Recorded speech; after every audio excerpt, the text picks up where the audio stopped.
You could move in with me. The words left Ethan Cole's mouth before his brain could stop them. A single father doesn't just invite a stranger into his home, especially not at 2 in the morning in the pouring rain with his daughter asleep upstairs. But Claire Morgan wasn't really a stranger anymore. She was his neighbor. And right now she was homeless, humiliated, her entire life dumped on the wet pavement by a landlord who'd changed the locks without warning. What Ethan meant as a throwaway comment, a joke to ease the tension, became the offer that would unravel everything he'd carefully built.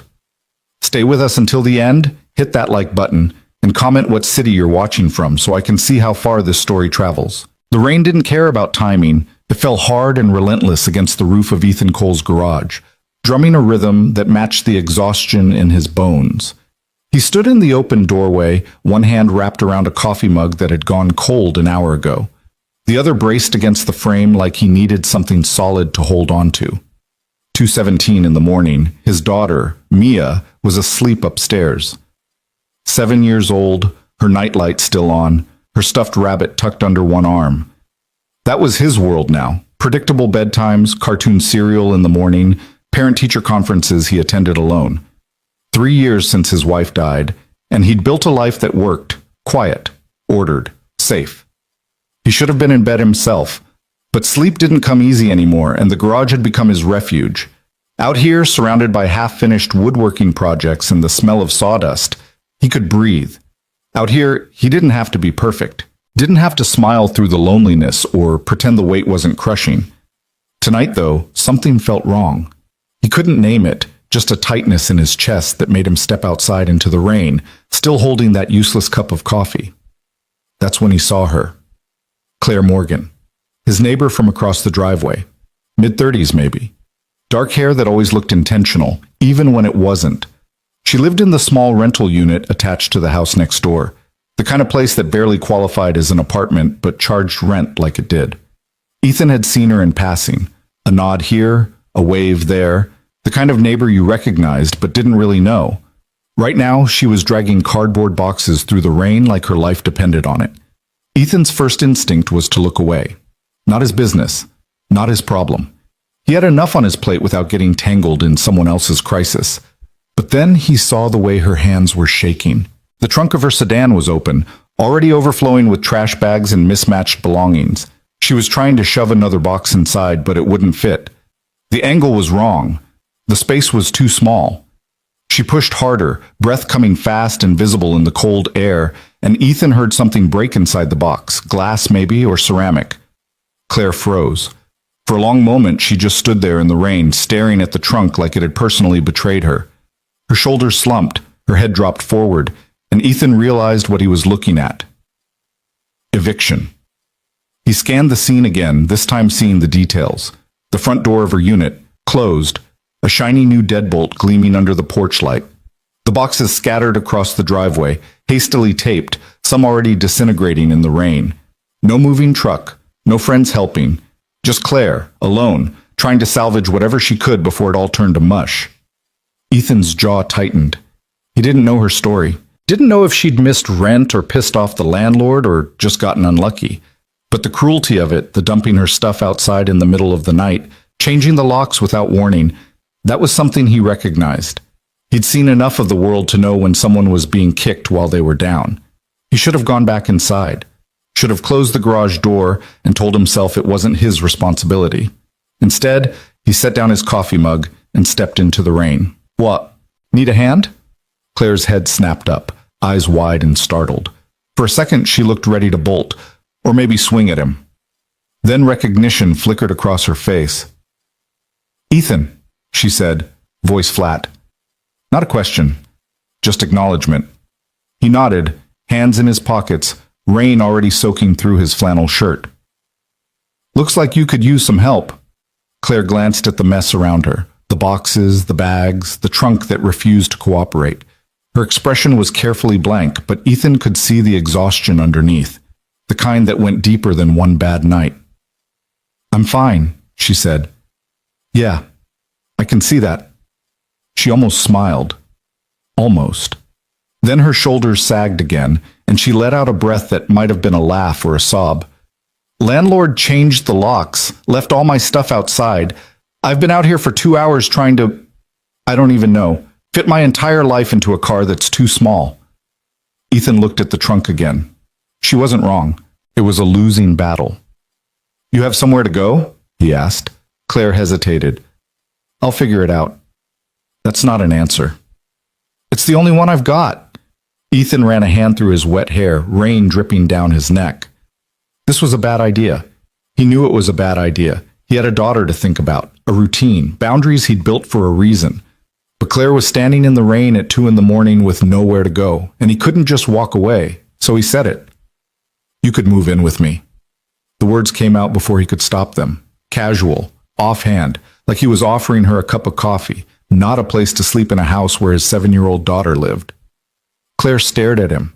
Ethan stared back, heart suddenly pounding, already scrambling to backtrack. I mean, just for tonight, or a few days. Whatever you need to figure things out. I've got a guest room. It's not much, but it's dry. Claire's expression didn't change. You don't even know me.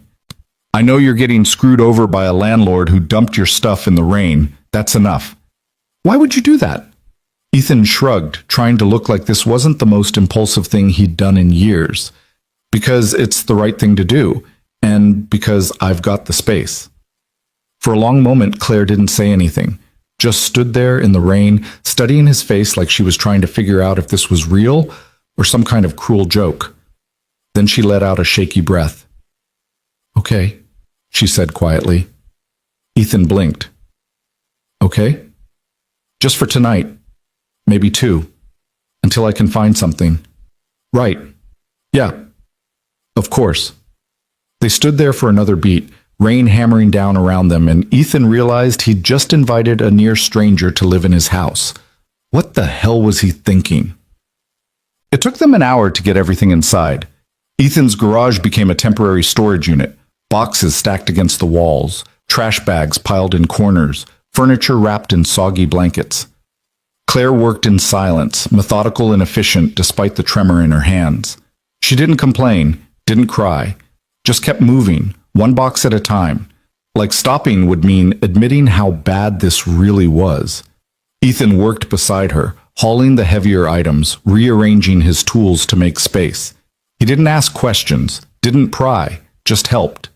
By the time they finished, the sky was starting to lighten, gray and miserable, but lighter. Claire stood in the middle of his garage, soaked to the bone, staring at the pile of her life like she couldn't quite believe it had come to this. Thank you, she said finally. Her voice was steady, but there was something fragile underneath. Don't mention it, Ethan replied. I mean it. You didn't have to do this. Yeah, well, couldn't just leave you out there. Claire looked at him then, really looked at him. Her eyes were sharp, intelligent, searching, like she was trying to figure out what he wanted in return. Ethan held her gaze. I'm not expecting anything from you, Claire. This isn't... I'm just trying to help. She nodded slowly. Okay. Okay.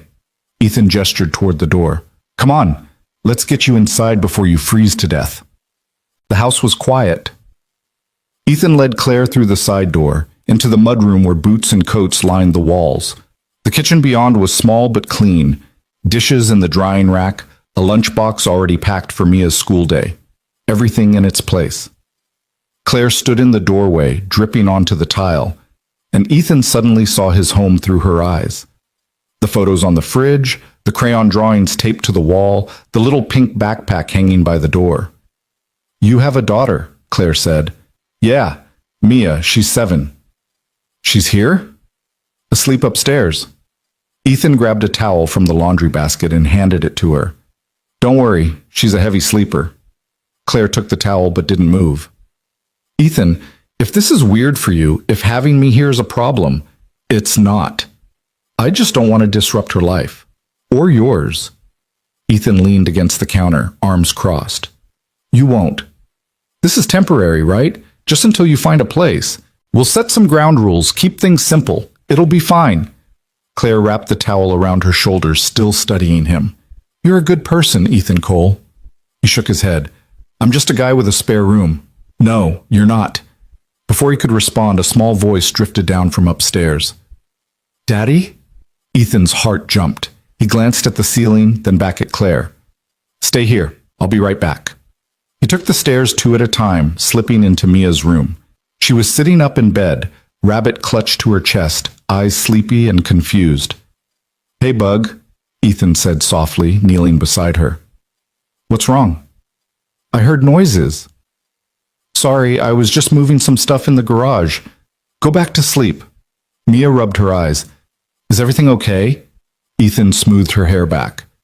"Everything's fine. I promise." She looked at him for a long moment, then nodded and lay back down. Ethan tucked the blanket around her, kissed her forehead, and waited until her breathing evened out. When he came back downstairs, Claire was still standing in the kitchen, towel wrapped tight, looking lost. "Everything okay?" she asked. "Yeah, she's back asleep." Ethan grabbed another towel and dried his own hair. "Come on, I'll show you the guest room." The guest room was small, barely more than a closet with a bed, but it was clean and the sheets were fresh, and there was a window that looked out over the backyard. Claire stood in the doorway, taking it in.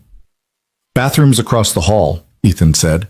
"Towels are in the closet. There's coffee in the kitchen if you're up before me, which you probably won't be. I'm usually up by 6. "This is more than enough," Claire said quietly. "It's not much. It's a roof, and it's warm. That's everything right now." Ethan nodded. He should have left, should have said goodnight and gone to his own room. But something kept him in the doorway, watching the way Claire's shoulders finally started to relax.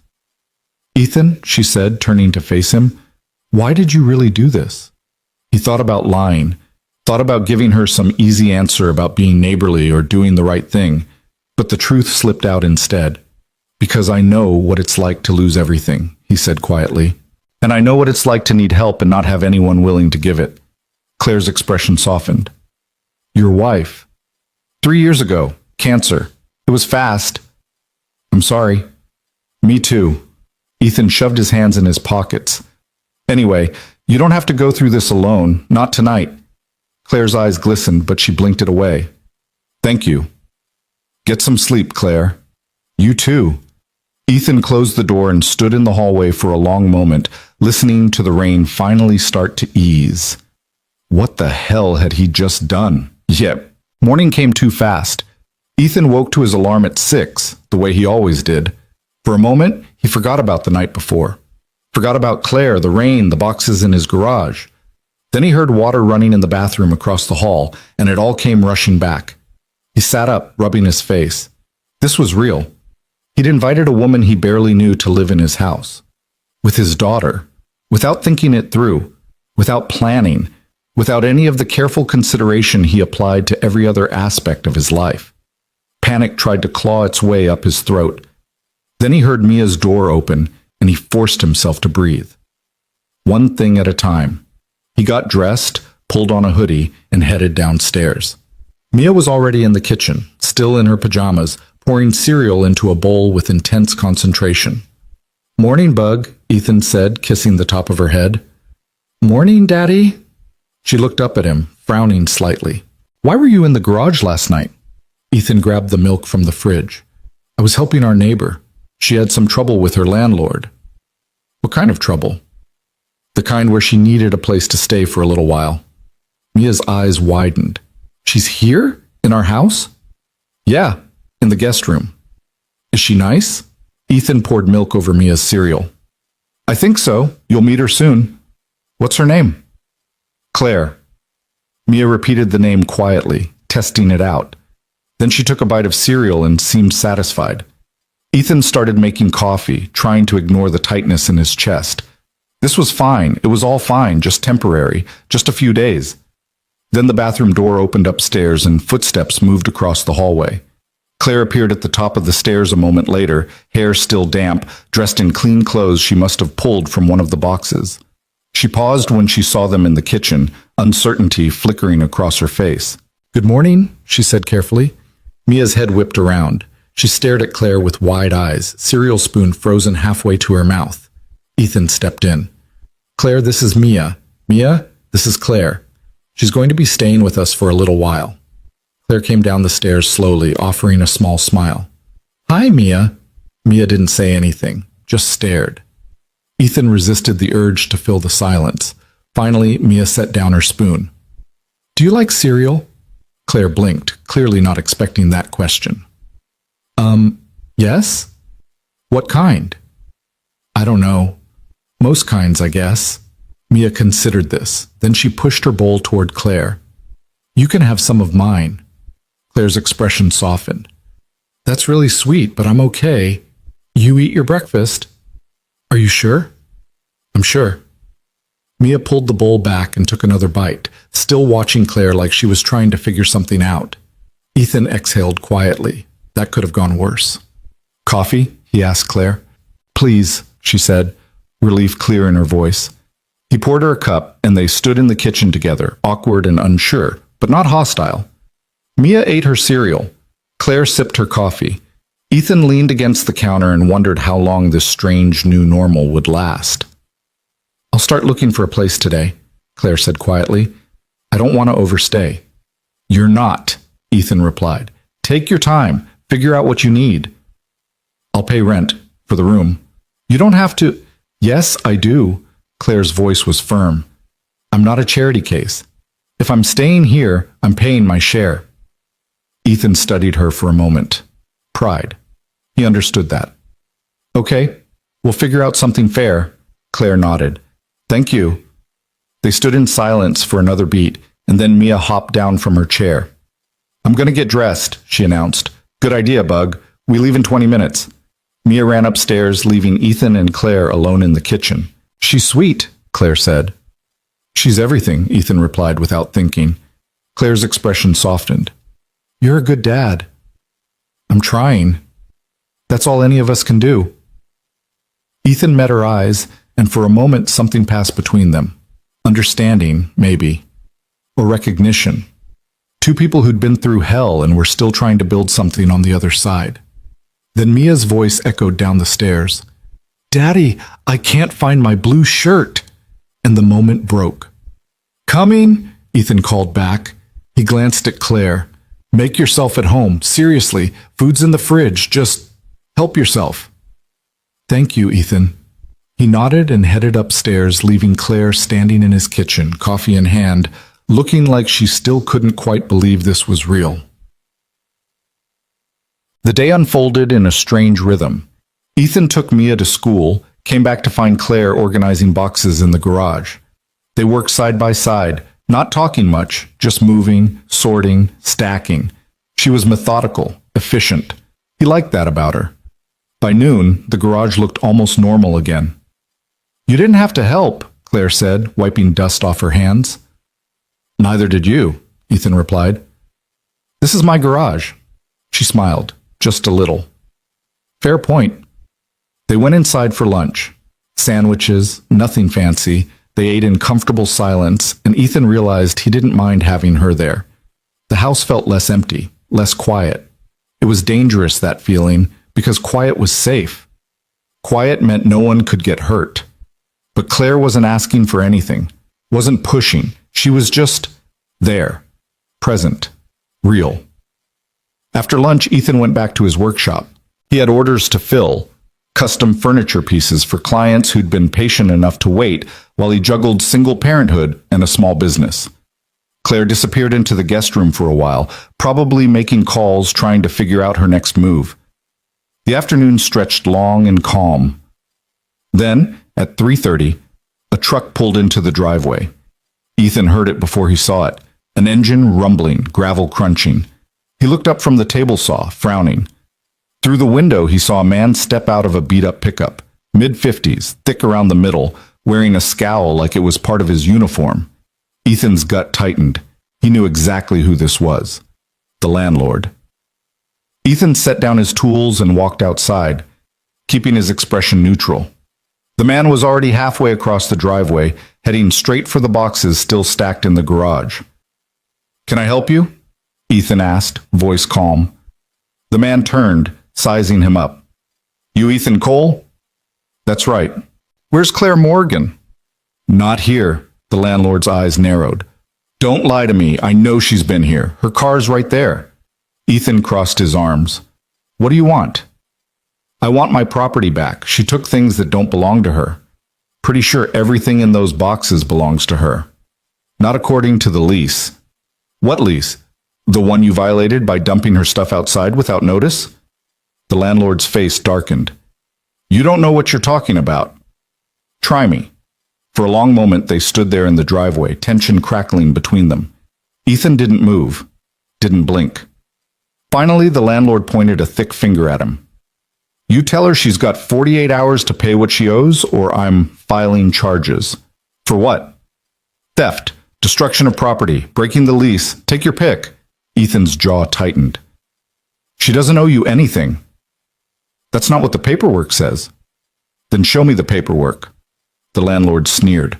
You her lawyer now? No, just someone who doesn't like bullies. The man's expression twisted into something ugly. He stepped closer, close enough that Ethan could smell stale cigarettes and cheap cologne. You don't want to get involved in this, the landlord said quietly. Trust me. Ethan held his ground. I'm already involved. Then you're as stupid as she is. Before Ethan could respond, the front door opened and Claire stepped outside. What's going on? She asked, voice tight. The landlord turned, a nasty smile spreading across his face. There she is. We were just talking about you. Claire's expression went cold. Get off this property. I will, as soon as you pay what you owe. I don't owe you anything. You changed the locks without notice. You violated the lease, not me. That's not how I remember it. I have documentation. The landlord laughed, harsh and mocking. Good luck with that. Claire stepped closer, shoulders squared. I've already filed a complaint with the Tenant Rights Board. You're going to have a very hard time explaining why you illegally evicted me. The landlord's smile faded. You can't prove anything. Yes, I can. For a moment no one spoke. Then the landlord turned back to Ethan. You sure you want to harbor a liar? I'm sure I want you off my property, Ethan said evenly. Now. The man's jaw worked. He looked like he wanted to argue, maybe even swing, but something in Ethan's expression must have warned him off. This isn't over, the landlord spat. Yeah, Ethan replied. I think it is. The landlord stormed back to his truck, slamming the door hard enough to make the whole vehicle shake. He peeled out of the driveway, tires spitting gravel. Ethan watched him go, pulse pounding in his ears. Claire let out a shaky breath. You didn't have to do that. Yeah, Ethan said. I did. She looked at him for a long moment, something unreadable in her eyes. He's not going to let this go. Good. Neither am I. Claire's expression softened. Ethan, you're staying here, he said firmly, as long as you need to, and if that asshole comes back, we'll deal with it. We? Ethan met her eyes. We. For the first time since the rain, Claire smiled, really smiled. Small and tentative, but real. Okay, she said quietly. Okay. They stood there in the driveway, afternoon sun breaking through the clouds, and Ethan realized something had shifted. This wasn't just about helping a neighbor anymore. This was about standing up to the kind of cruelty he'd spent his whole life trying to protect his daughter from. And maybe, just maybe, it was about not being alone. That evening, after Mia was in bed, Ethan and Claire sat at the kitchen table with mugs of tea and a laptop open between them. Show me what you have, Ethan said. Claire pulled up files, photos of the eviction notice, screenshots of text messages, copies of the lease agreement. She walked him through it, methodical and precise, and Ethan listened carefully. He's screwed, Ethan said finally. If you file this with the tenant board, he's going to lose. Maybe, but it'll take time, and lawyers. Do you have a lawyer? Claire hesitated. Not yet. Ethan pulled the laptop closer, fingers already moving across the keyboard. Let's find you one. They worked late into the night, building a case. Ethan made notes. Claire organized documents. Somewhere along the way, the tea went cold and the conversation shifted, less about the landlord, more about life. Claire told him about her job, marketing, freelance. Barely enough to cover rent, but she was good at it. Ethan told her about the workshop, custom furniture, a dream he'd built from nothing after his wife died. They talked about loss, about starting over, about the weight of doing it alone. And for the first time in 3 years, Ethan didn't feel quite so heavy. "Thank you," Claire said finally, closing the laptop, "for all of this. You don't have to keep thanking me." "Yes, I do." She looked at him, eyes serious. "You gave me a place to land, Ethan. That's not nothing." He shrugged, uncomfortable with the gratitude. "You would have figured it out." "Maybe, but I didn't have to, because of you." Ethan didn't know what to say to that, so he just nodded. Claire stood, stretching. "I should get some sleep. Big day tomorrow." "Yeah, me too." She paused at the doorway, looking back. "Good night, Ethan." "Good night, Claire." She disappeared upstairs, and Ethan sat alone in the kitchen, staring at the cold mug of tea. He'd meant it as a joke. "You could move in with me." But somewhere between the rain and the landlord and the late-night planning sessions, it had stopped being temporary. It had started to feel like something real. And that terrified him. Because the last time he let someone in, the last time he built something real, it had been ripped away. But Claire wasn't asking for forever. She was just asking for now. And maybe, Ethan thought, that was enough. Jacint. The next morning, Claire came downstairs to find Mia at the kitchen table, drawing with crayons. "Hi," Mia said, not looking up. "Hi," Claire replied, pouring herself coffee. "Can you draw?" Claire glanced at the paper. "A little. Why?" "I need help with the clouds. Mine look weird."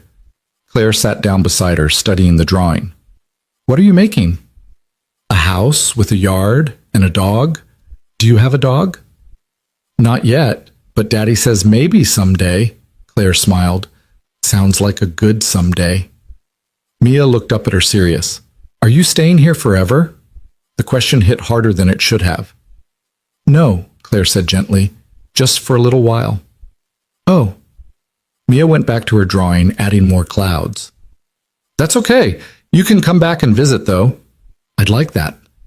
They drew together in silence, and when Ethan came downstairs 15 minutes later, he found them laughing over a lopsided tree. Something warm settled in his chest. This was dangerous.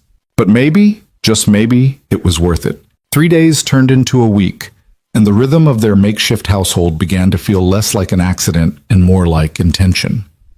Ethan noticed the small changes first, the way Claire folded dish towels in neat thirds and hung them on the oven handle, the scent of real coffee, not the instant stuff he'd been surviving on, filling the kitchen each morning. How Mia's backpack always appeared by the door, fully packed, because Claire had started checking it the night before. He didn't ask her to do any of it. She just did.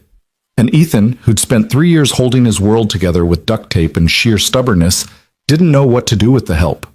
On Thursday morning, he found Claire in the garage before sunrise, inventory spreadsheet open on her phone, reorganizing his lumber by size and type. "You don't have to do this," he said from the doorway. She didn't startle, just glanced over her shoulder. "I know, but I'm staying here rent-free. We talked about rent. You're paying. $300 a month is not market rate, Ethan. It's insulting. It's fair. It's charity." Claire set down a piece of oak, dusting her hands on her jeans. "Let me help.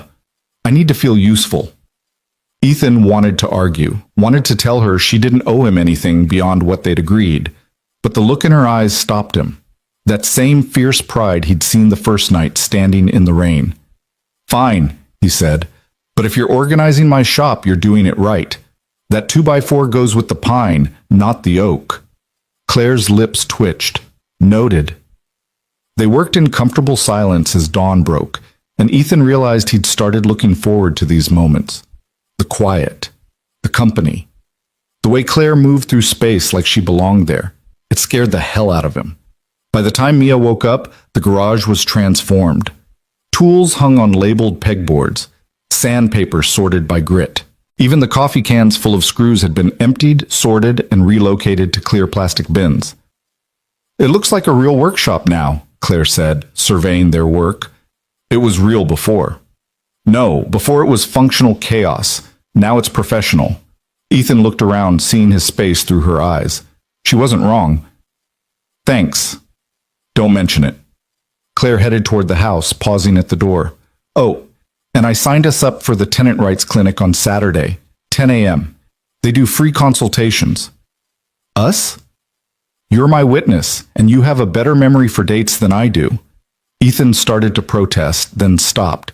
The landlord had made this his problem the moment he showed up in Ethan's driveway making threats.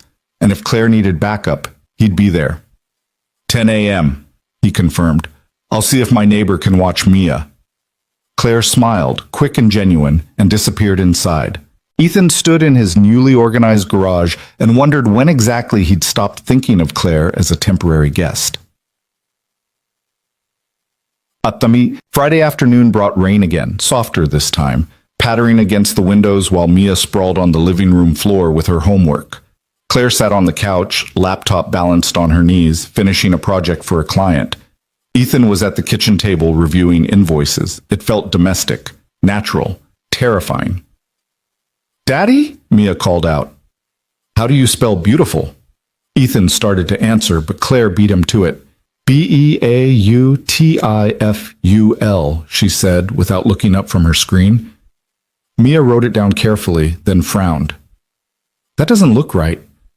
It never does, Claire replied. But trust me, that's how it's spelled. Mia accepted this wisdom and went back to her worksheet. Ethan watched the exchange, something warm and uncomfortable expanding in his chest. This was how it had been with Sarah. The easy partnership, the unspoken division of labor, the way parenting became a shared language.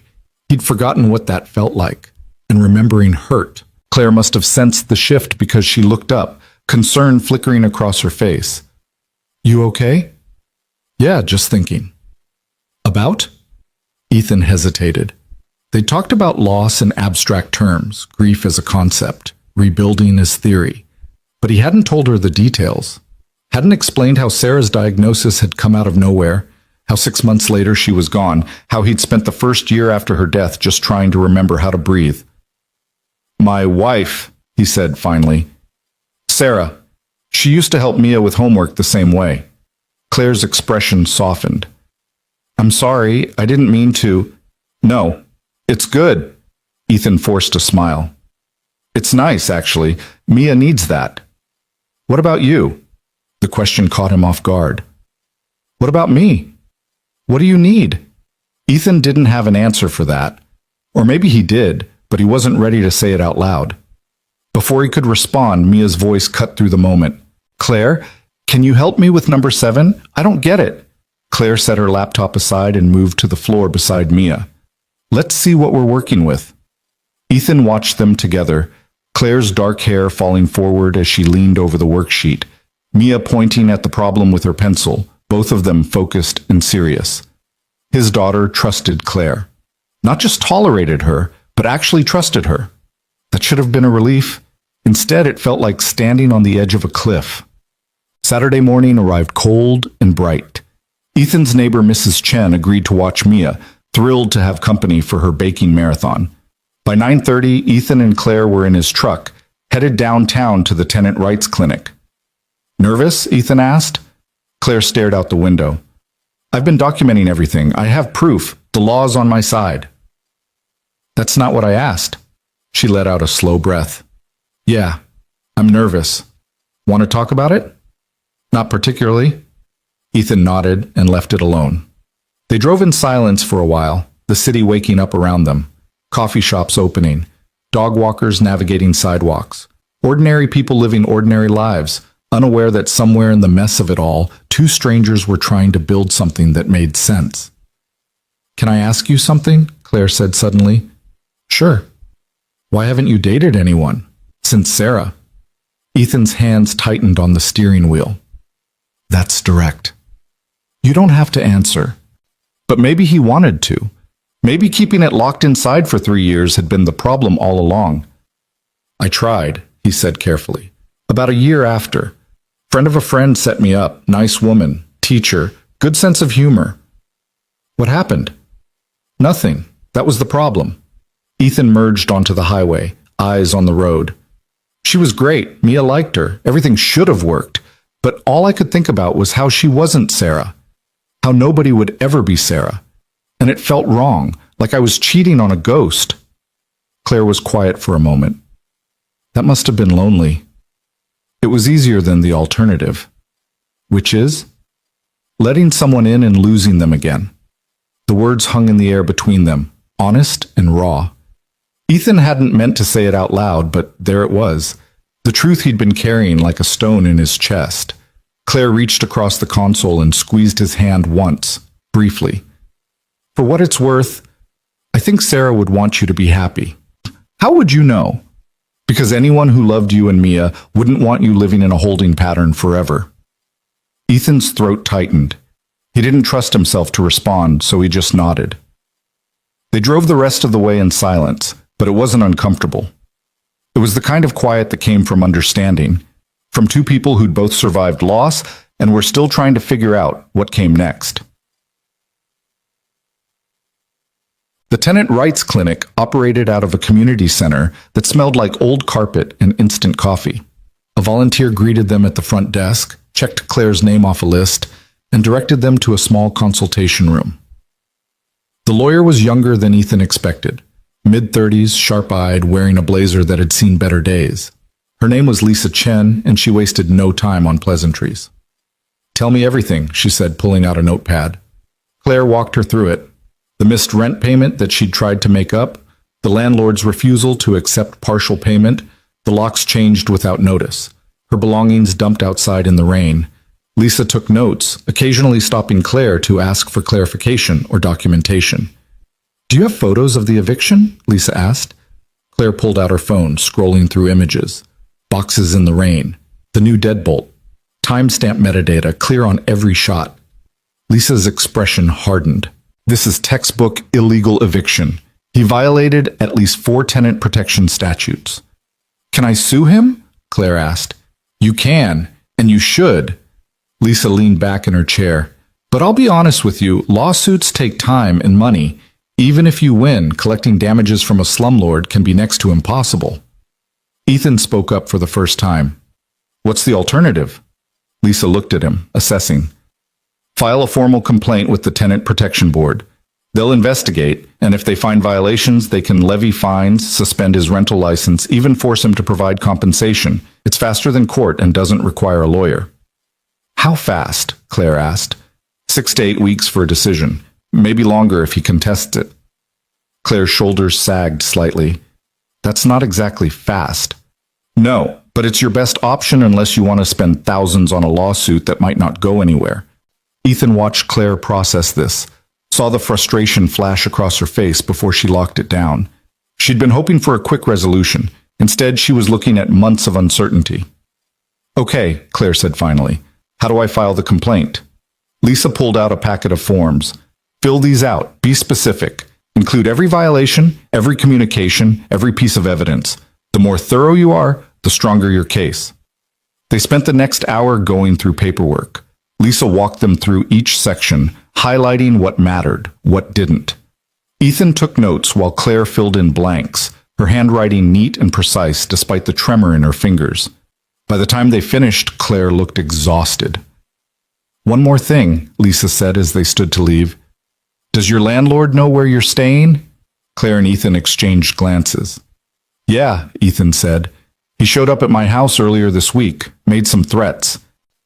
Lisa's expression turned serious. Document everything. If he contacts you again, record it. If he shows up, call the police. Landlord harassment is illegal, and you need a paper trail. Got it, Ethan said. Lisa handed Claire her business card. If things escalate, call me. Pro bono cases are hard to take on, but I'll do what I can. Claire took the card, gratitude clear in her eyes. Thank you. Don't thank me yet. Thank me when we win. That's on. They grabbed lunch at a diner on the way home. Greasy burgers and 2 strong coffee. Claire picked at her fries, mind clearly elsewhere.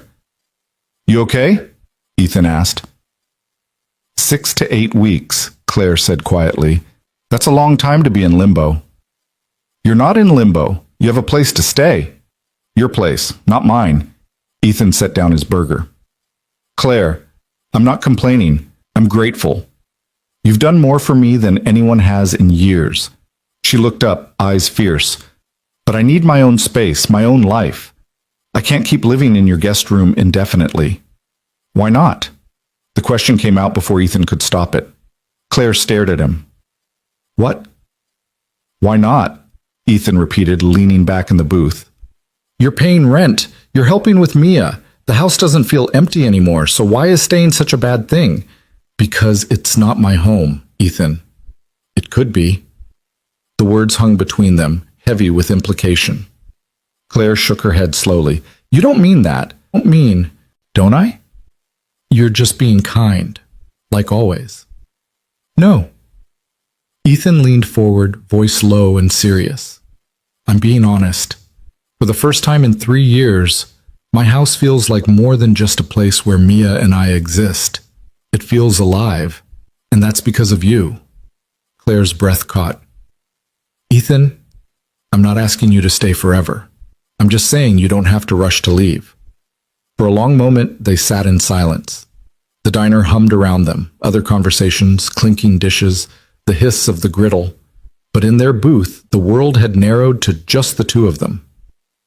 What are we doing? Claire asked finally, voice barely above a whisper. Ethan wanted to say he didn't know, that he was as confused as she was, that none of this made sense, but that would have been a lie. I think, he said carefully, we're figuring it out as we go. Claire's eyes searched his face. And Mia? Mia's crazy about you. That's not what I'm asking. I know. Ethan took a breath. If this goes wrong, if we try something and it doesn't work, it'll hurt her. I know that. But I also know that hiding from everything that could hurt isn't living. It's just surviving.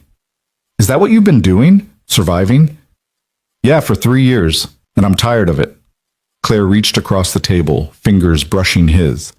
I'm scared. Me too. I don't want to mess this up. Neither do I. They sat like that for a moment, hands almost touching, both of them on the edge of something neither could name. Then Claire's phone buzzed, shattering the moment. She glanced at the screen and went pale. What is it? Ethan asked. Claire turned the phone so he could see, a text message from an unknown number. You're going to regret filing that complaint. I know people. I know where you live. Watch your back. Ethan's blood went cold. That's him. Yeah. We're calling the police. He didn't actually threaten violence, just implied it. I don't care. Ethan pulled out his own phone. Lisa said to document harassment. This counts. Claire didn't argue. She just stared at the message, fear and anger warring on her face. Ethan made the call. The dispatcher took the information, said an officer would follow up within 24 hours. It wasn't much, but it was something. When he hung up, Claire was still staring at her phone. Hey, Ethan said gently. Look at me. She did. He's trying to scare you. Don't let him. What if he's serious? Then we deal with it, together. Claire's jaw tightened. I should leave. Go somewhere else. I'm putting you and Mia at risk. No. Ethan, no, he repeated, voice firm. You're not leaving, and you're sure as hell not letting some bully chase you away. We fight this. All of it. Claire's eyes glistened. Why are you doing this? Because it's right, and because I... He stopped himself, the words catching in his throat. Because what?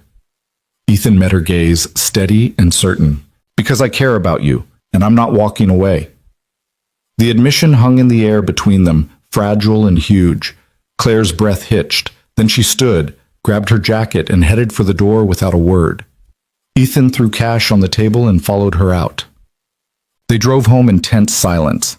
Claire stared out the window, arms crossed, walls up. Ethan gripped the steering wheel, replaying the conversation in his head, wondering if he'd pushed too hard, said too much. But he'd meant it, every word. When they pulled into the driveway, Claire spoke for the first time since the diner. I need to think. Okay. Alone. Okay.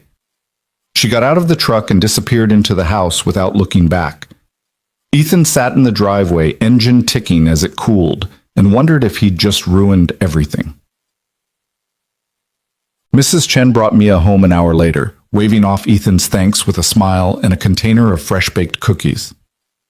Mia bounced inside, chattering about the chocolate chip recipe, blissfully unaware of the tension humming through the house. "Where's Claire?" she asked, looking around. "In her room," Ethan said. "She's not feeling well." Mia frowned. "Is she sick?" "Just tired. She'll be okay." Mia accepted this and settled on the couch with her cookies. Ethan retreated to the garage, needing space to think, to breathe, to figure out what the hell he was doing. He'd been careful for 3 years. Controlled. He'd built a life that worked, that kept Mia safe and stable. And in 2 weeks, Claire had walked into it and turned everything sideways.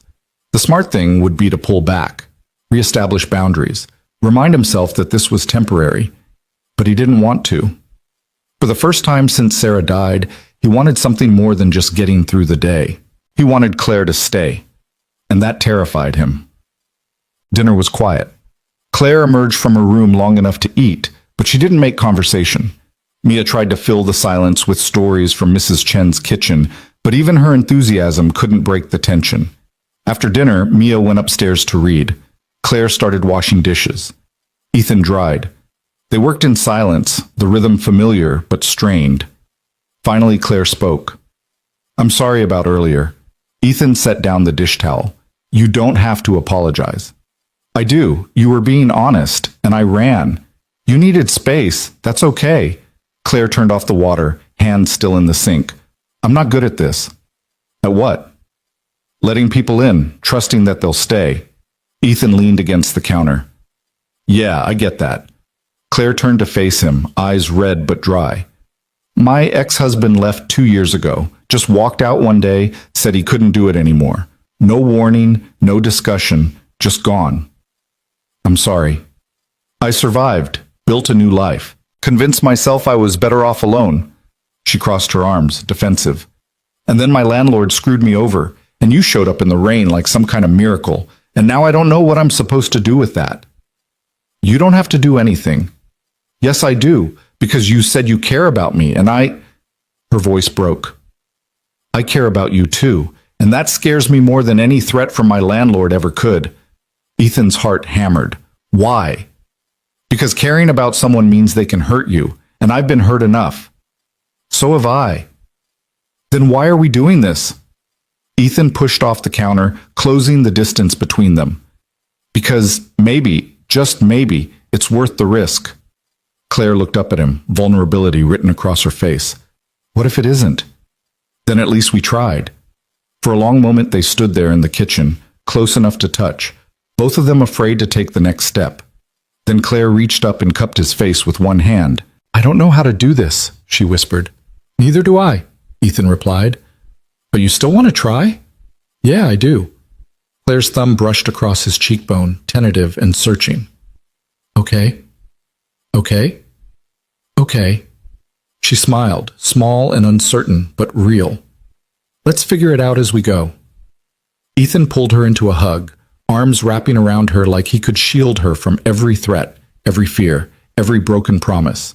Claire pressed her face against his chest, breathing him in, letting herself believe just for a moment that maybe this could work. "We should probably talk about ground rules," she said, voice muffled against his shirt. Ethan laughed, the sound surprising him. "Yeah, probably." "And boundaries, for Mia's sake." "Definitely. And what happens if this doesn't work out?" Ethan pulled back just enough to look at her. "How about we focus on making it work first?" Claire met his eyes, searching for doubt, for hesitation. She didn't find any. "Okay," she said again. Ethan kissed her forehead, gentle and deliberate. Not a promise of forever, just a promise of now. And for now, that was enough.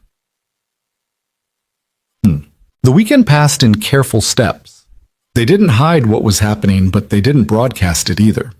Mia noticed the way Claire and Ethan stood a little closer, smiled a little more.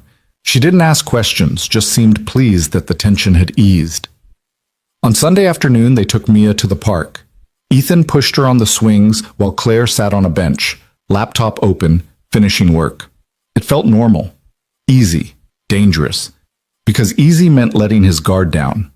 And Ethan hadn't let his guard down in 3 years, but watching Mia laugh as she soared higher, watching Claire smile at something on her screen, Ethan thought maybe, just maybe, it was time to try.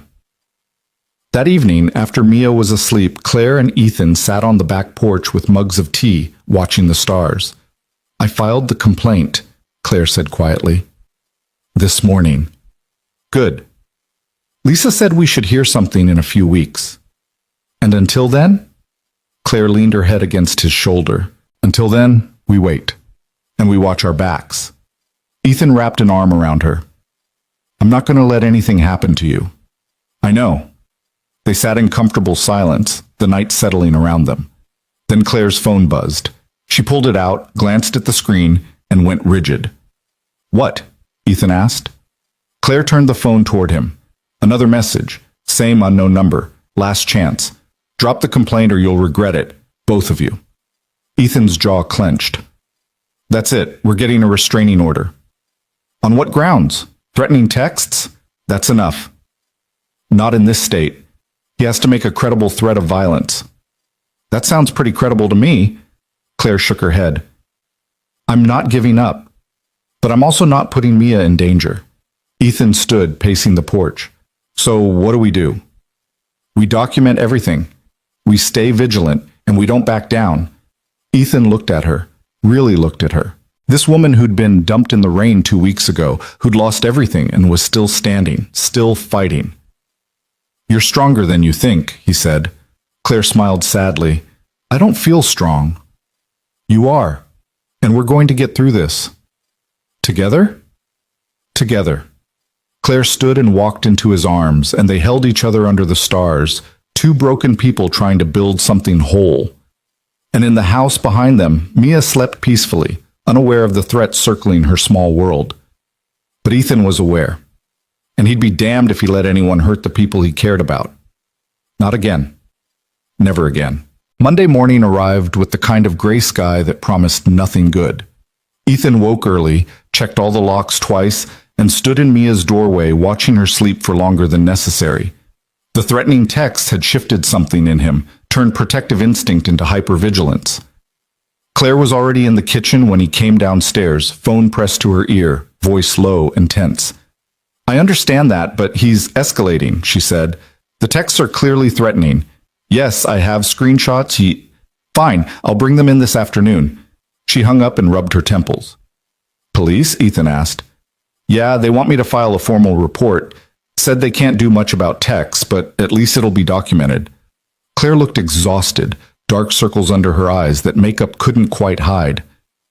"The officer I spoke to basically told me to change my number and avoid contact." "That's it?" "That's it." Ethan's hands curled into fist. "So we're supposed to just wait until he does something worse?" "Apparently." Claire poured coffee with shaking hands. "I'm sorry. I should have never put you in this position. Stop apologizing." "He threatened you too, Ethan, because of me." "No, because he's a bully who got caught breaking the law." Ethan took the coffee pot from her before she could spill it. "This isn't your fault." Claire leaned against the counter, arms wrapped around herself. "Doesn't feel that way." Before Ethan could respond, footsteps pounded down the stairs. Mia appeared in the kitchen, already dressed for school, backpack in hand. "Morning," she announced cheerfully. "Can we have pancakes?" The normalcy of the request, the innocent expectation that the world would keep being safe and predictable, hit Ethan like a physical blow. "Sure, Bug," he managed. "Pancakes it is." Claire met his eyes over Mia's head, and he saw his own fear reflected back. But she smiled at Mia anyway, voice steady as she asked, "Chocolate chip or blueberry?" "Both. Of course both," Claire said, already pulling ingredients from the cabinet. They moved through the morning routine like actors playing parts. Ethan made coffee and packed lunches. Claire cooked pancakes and helped Mia find her library book. Mia chattered about her upcoming field trip, blissfully unaware of the tension crackling beneath the surface.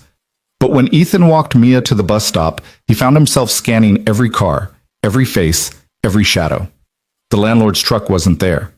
No one suspicious lurked nearby, just normal Monday morning suburbia. It didn't make him feel any better. "Daddy?" Mia tugged his hand. "You're squishing my fingers." Ethan loosened his grip immediately. "Sorry, Bug." "Are you worried about something?" "No, just thinking about work." Mia studied his face with the unsettling perception 7-year-olds sometimes had. Is Claire okay? She seems sad. Huh? She's fine, just tired. Because of her mean landlord? Ethan's stomach dropped. What do you know about that? I heard you and Claire talking last night. He sent mean messages, right? Damn, he thought they'd been quiet enough. Ethan knelt down to Mia's level. Yeah, he did, but it's adult stuff, okay? Nothing for you to worry about. But you're worried. I'm handling it. And Claire's staying with us so she's safe? Something like that.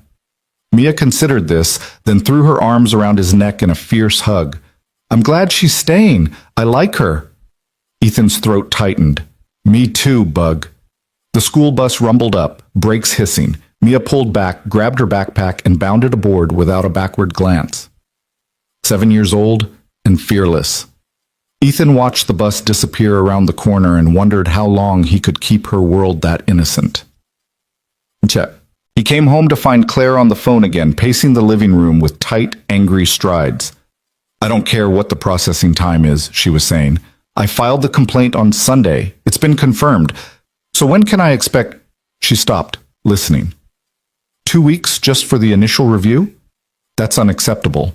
I understand you're overwhelmed, but this man is harassing me. Yes, I have documentation. Fine. I'll wait for the call. She hung up and hurled the phone onto the couch. Tenant board?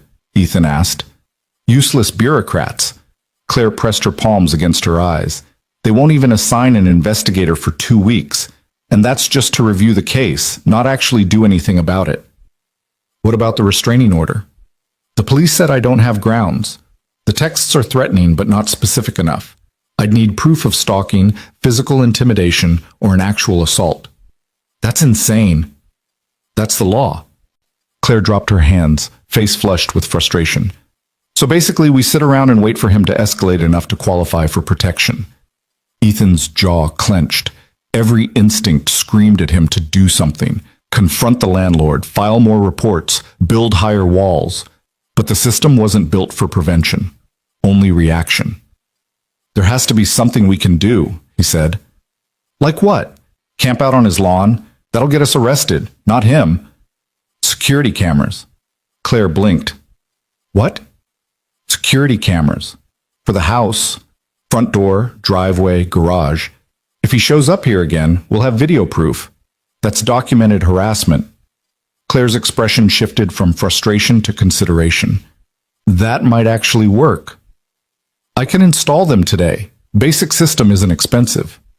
Ethan, you don't have to... Yes, I do. He pulled out his phone, already searching for options. This is my house, my daughter. I should have done this years ago anyway. Claire watched him scroll through product reviews, something soft and uncertain crossing her face. Thank you. Stop thanking me. I can't help it. You keep doing things that deserve thanks. Ethan looked up from his phone. She was standing in the middle of his living room in worn jeans and one of his old sweatshirts she'd borrowed that morning, hair pulled back, no makeup, completely beautiful. And terrified. He crossed to her in 3 strides and pulled her close. We're going to figure this out, he said against her hair. I promise. Claire's arms wrapped around his waist, holding on like he was the only solid thing in a world that kept shifting. What if we can't? Then we adapt. But we don't give up. He could hurt you, or Mia. He won't. You don't know that. No, but I know I'm not letting fear make my decisions anymore. Ethan pulled back just enough to see her face. Are you? Claire searched his eyes, then shook her head slowly. No, I'm done running. Good. He kissed her forehead, soft and certain. Then let's stop playing defense and start fighting back. By noon, Ethan had ordered a security camera system with next-day installation. By 2, he'd contacted Lisa Chen to update her on the harassment and ask about next steps. By 3, he was in his workshop, channeling anxiety into productivity when his phone rang. Unknown number. His gut clenched. He almost didn't answer, then remembered Lisa's advice about documentation and hit record before accepting the call. Hello? Heavy breathing on the other end. Then a voice Ethan recognized immediately. You think you're smart? You and your little girlfriend? The landlord, calling from a burner phone, probably. Ethan kept his voice level. This conversation is being recorded. You're aware of that? A pause. Then a laugh, low and mean. Record whatever you want. Won't change anything. What do you want? I want that bitch to drop the complaint, and I want you to mind your own business. Not going to happen. Then you're going to regret it, both of you. Ethan's free hand curled into a fist, but his voice stayed calm. Is that a threat? It's a promise. You have 48 hours to convince her to drop it. After that, things get ugly. Ugly how? Use your imagination. The landlord's voice dripped with malice. Nice workshop you got in that garage. Be a shame if something happened to it. Or that pretty truck of yours. Or if you come near my property or my family, Ethan cut in, voice dropping to something cold and dangerous, I will make sure you spend the rest of your miserable life in a cell. Are we clear? Silence on the other end. Then the line went dead. Ethan stood in his workshop, phone still recording, heart hammering so hard he could hear it in his ears. His hands were shaking, not with fear, but with fury. This man had just threatened everything Ethan had built, his livelihood, his home, his daughter. He saved the recording, sent a copy to his email and to Lisa Chen, then went inside to find Claire. She was at the kitchen table with her laptop, working on a client project. She looked up when he entered, and whatever she saw on his face made her stand immediately. What happened? He called me. Ethan played the recording. Claire's face went pale, then red, then pale again. When it ended, she sat down hard. He threatened Mia, she whispered. No, he threatened my property, but the implication was clear. This is my fault. I need to leave, right now, before... No. Ethan's voice cut through her panic like a blade. Absolutely not. He's escalating because of me. He's escalating because he's a criminal who got caught. Ethan knelt in front of her, forcing her to meet his eyes.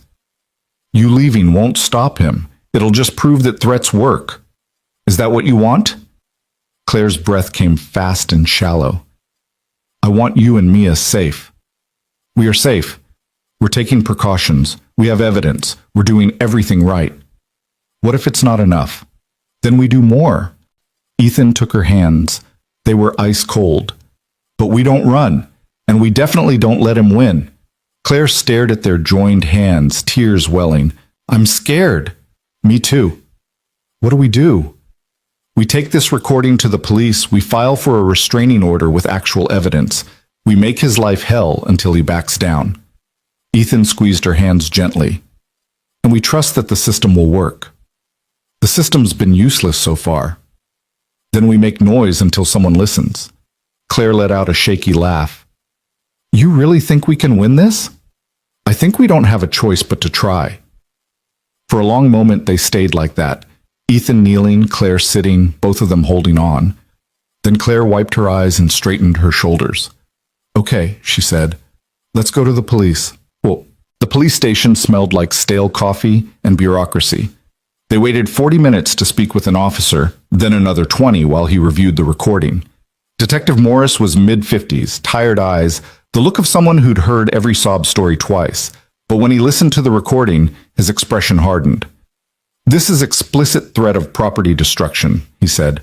And the implication of physical harm to you and your family gives us grounds for an emergency restraining order.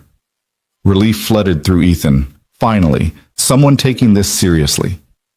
How long does that take? Claire asked. I can file the paperwork today. Judge will review it within 24 hours. If approved, Mr. Richardson will be served immediately and required to stay at least 500 feet from you, your residence, and anyone in your household. What happens if he violates it? Ethan asked. Arrest on site. No warning. Morris handed back Ethan's phone. Keep that recording safe. Make multiple copies, and from now on, don't answer calls from unknown numbers. Let everything go to voicemail so it's documented. Can you trace the call? Claire asked. Probably a burner phone, but we'll try. In the meantime, I want you to file a formal harassment complaint. I'll attach it to the restraining order application. They spent another hour filling out forms, giving statements, providing documentation. By the time they finished, the sun was setting and Mia's bus would be arriving soon. Ethan drove home in tense silence, one hand on the wheel, the other holding Claire's. She stared out the window, processing.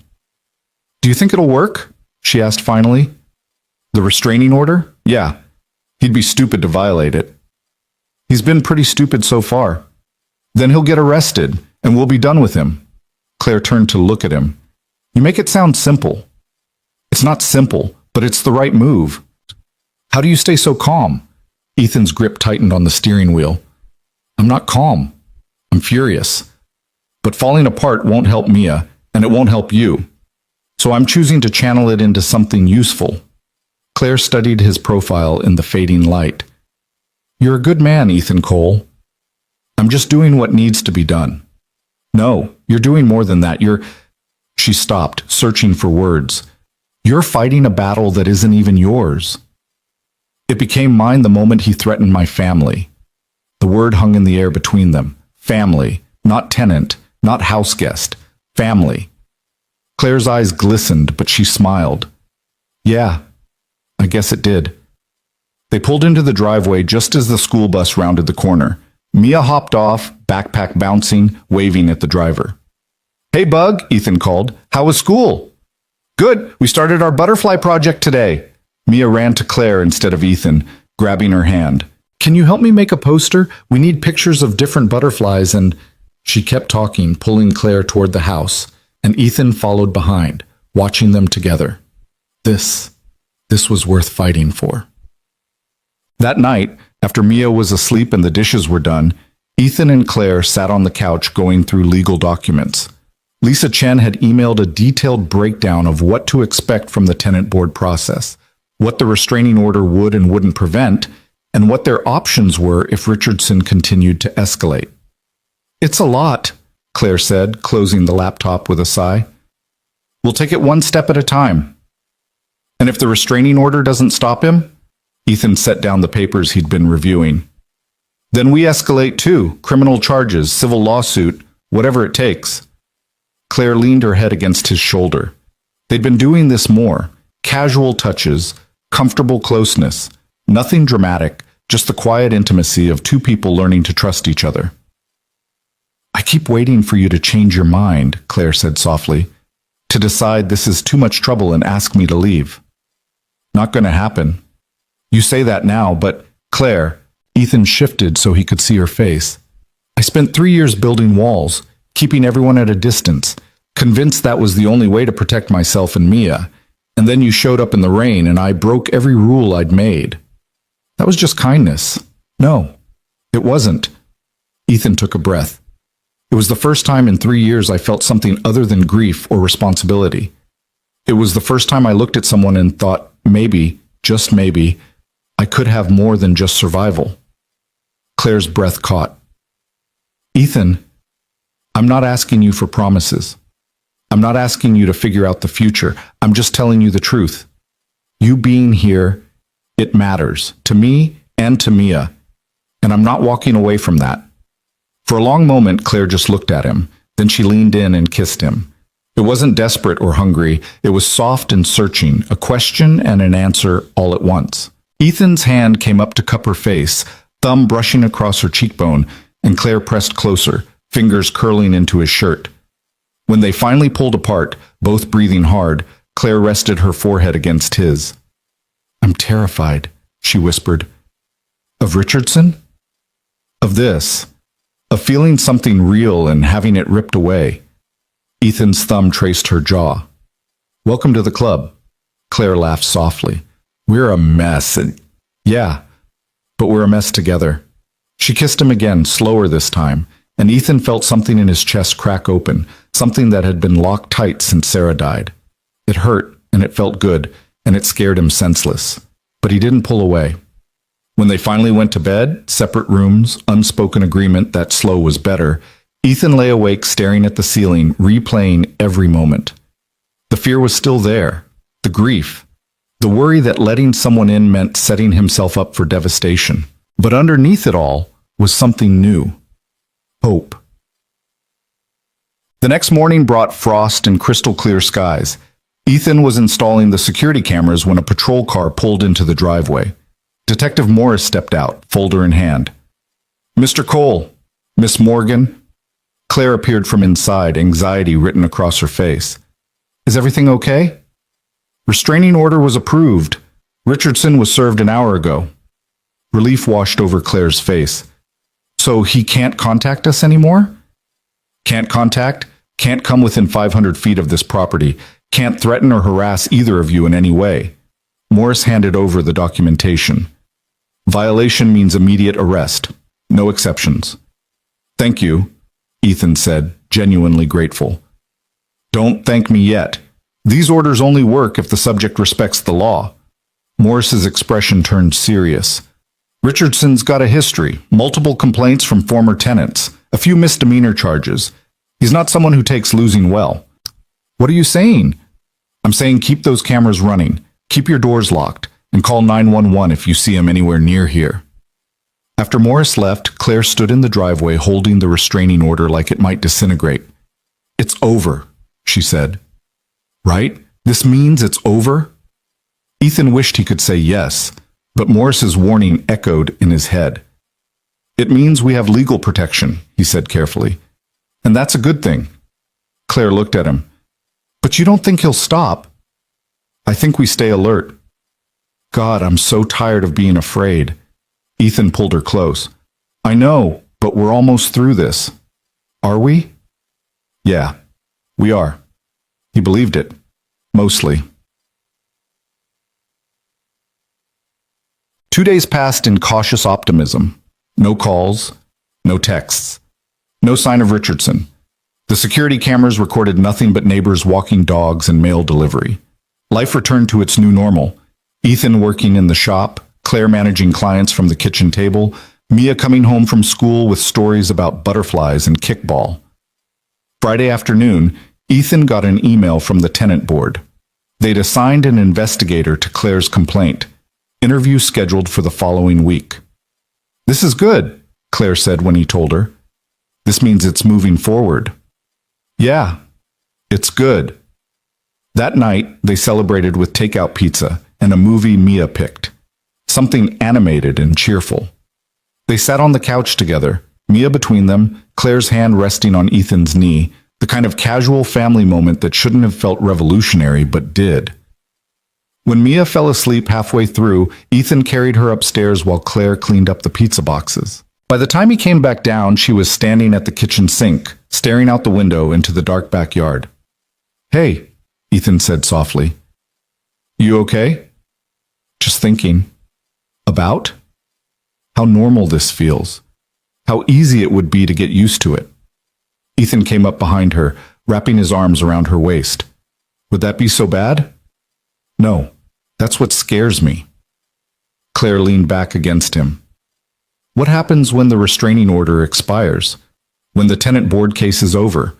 When I don't have a reason to stay? You don't need a reason. You just need to want to. And if I do want to, what does that look like? Ethan turned her around to face him. I don't know, but I'd like to find out. Claire's eyes searched his face. You're serious. Dead serious. Ethan, I don't want to be some rebound or a placeholder. You're not. He cupped her face in both hands. You're the first person since Sarah who made me believe I could have a life that's more than just going through the motions. That's not a rebound. That's... He stopped, the words catching in his throat. That's what? Claire prompted softly. Ethan took a breath. That's something real. Claire's eyes filled with tears. I'm falling for you, and it terrifies me. Good, because I'm falling for you too, and I'm scared out of my mind. They stood in the kitchen holding each other, two damaged people trying to believe they deserved something good. Then Ethan's phone buzzed. Security alert. Motion detected at the back door. They both froze. Ethan pulled up the camera feed. The image was grainy in the dark, but clear enough. A figure stood at the back door, testing the handle. Richardson. Call 911, Ethan said, voice deadly calm. Right now. Claire grabbed her phone with shaking hands while Ethan moved toward the back door, every protective instinct roaring to life. The handle rattled again, then stopped. Through the camera feed, Ethan watched Richardson pull back, disappear around the side of the house. "He's leaving," Claire whispered, phone pressed to her ear. "Yes, hello? I need police at—" The sound of breaking glass cut through the night. Not the back door, the workshop. Ethan's blood went cold. "Stay here with Mia," he ordered, already moving. "Ethan, no!" But he was already out the side door, rage and fear propelling him forward. The workshop window was shattered, glass glittering on the concrete floor. Richardson stood inside, crowbar in hand, swinging at Ethan's tools, his furniture, everything he'd built. "Hey!" Ethan shouted. Richardson spun around, wild-eyed and grinning.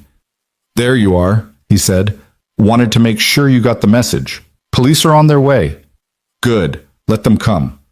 Richardson swung the crowbar at a finished cabinet, wood splintering. "By the time they get here, there won't be much left." Ethan's hands curled into fists. Every instinct screamed at him to charge forward, to tackle this man and beat him unconscious. But that's what Richardson wanted. A fight, an excuse to claim self-defense. So Ethan stayed in the doorway, phone up, recording everything. "You're violating a restraining order," he said evenly. "That's a felony." "Worth it." Another swing, more destruction. "You thought you could protect her? You thought some piece of paper would stop me?" "Yeah, I did." Richardson laughed and raised the crowbar again. Then sirens split the night. Red and blue lights flooded the driveway. Richardson's expression shifted from triumph to panic in an instant. He dropped the crowbar and ran for the back of the garage. He didn't make it 3 steps before 2 officers tackled him. Ethan watched them wrestle Richardson to the ground, read him his rights, snap handcuffs around his wrists. Watched the man who'd terrorized Claire get dragged away, still shouting threats that no one cared about anymore. Then Claire was beside him, arms around his waist, shaking. "It's over," Ethan said, holding her tight. "It's really over." Claire buried her face in his chest and sobbed, not from fear, but from relief. 3 weeks of terror finally breaking. An officer approached, notepad out. "Mr. Cole, we're going to need a statement." "Yeah, of course." They spent the next hour giving statements, showing video footage, documenting damage. Detective Morris showed up personally, jaw tight with anger when he saw the destroyed workshop. "He's done," Morris said flatly. "Felony, criminal trespass, vandalism, violating a restraining order. He's looking at real time." "How much?" Claire asked. 2 years minimum, maybe more with his record." Finally, justice. By the time the police left, dawn was breaking. Ethan stood in his ruined workshop, looking at shattered wood and broken tools, and felt nothing but relief. Things could be replaced. People couldn't. Claire appeared in the doorway, 2 mugs of coffee in hand. "Mia's still asleep. Slept through everything." "Good." Ethan took the coffee gratefully. "Let's keep it that way." They stood in silence, surveying the damage. "I'm sorry," Claire said finally. "Don't be. None of this is your fault." "It feels like it is." Ethan set down his coffee and pulled her close. "Listen to me. You did everything right. You stood up to a bully. You protected yourself, and now he's facing consequences. That's not something to apologize for." Claire's arms tightened around him. "I don't know what I would have done without you." "You would have survived. You're stronger than you think." "Maybe. But I'm glad I didn't have to find out." They held each other as the sun rose, painting the sky in shades of gold and pink. A new day. A fresh start. And for the first time in weeks, the future didn't feel quite so terrifying. The insurance adjuster came on Monday morning, clipboard in hand, surveying the damage with practiced detachment. Ethan walked him through the workshop, pointing out the shattered window, the splintered cabinet, the gouges in his workbench where Richardson's crowbar had landed. "Total loss on the custom pieces," the adjuster said, making notes. "The tools can mostly be repaired or replaced. We'll have an estimate by end of week." "How long until I can work again?" "Depends on how fast you want to move. Clean up the glass, board the window temporarily. You could be operational in a few days." The adjuster glanced at him. "Though I'd recommend waiting for the full repair. Make sure everything's documented for the claim." Ethan nodded, but his mind was already calculating. He had 3 orders due by the end of the month.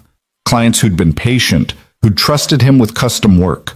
He couldn't afford to wait weeks for insurance paperwork. After the adjuster left, Ethan stood in the workshop alone, hands on his hips, staring at the mess. 3 years he'd built this business from nothing.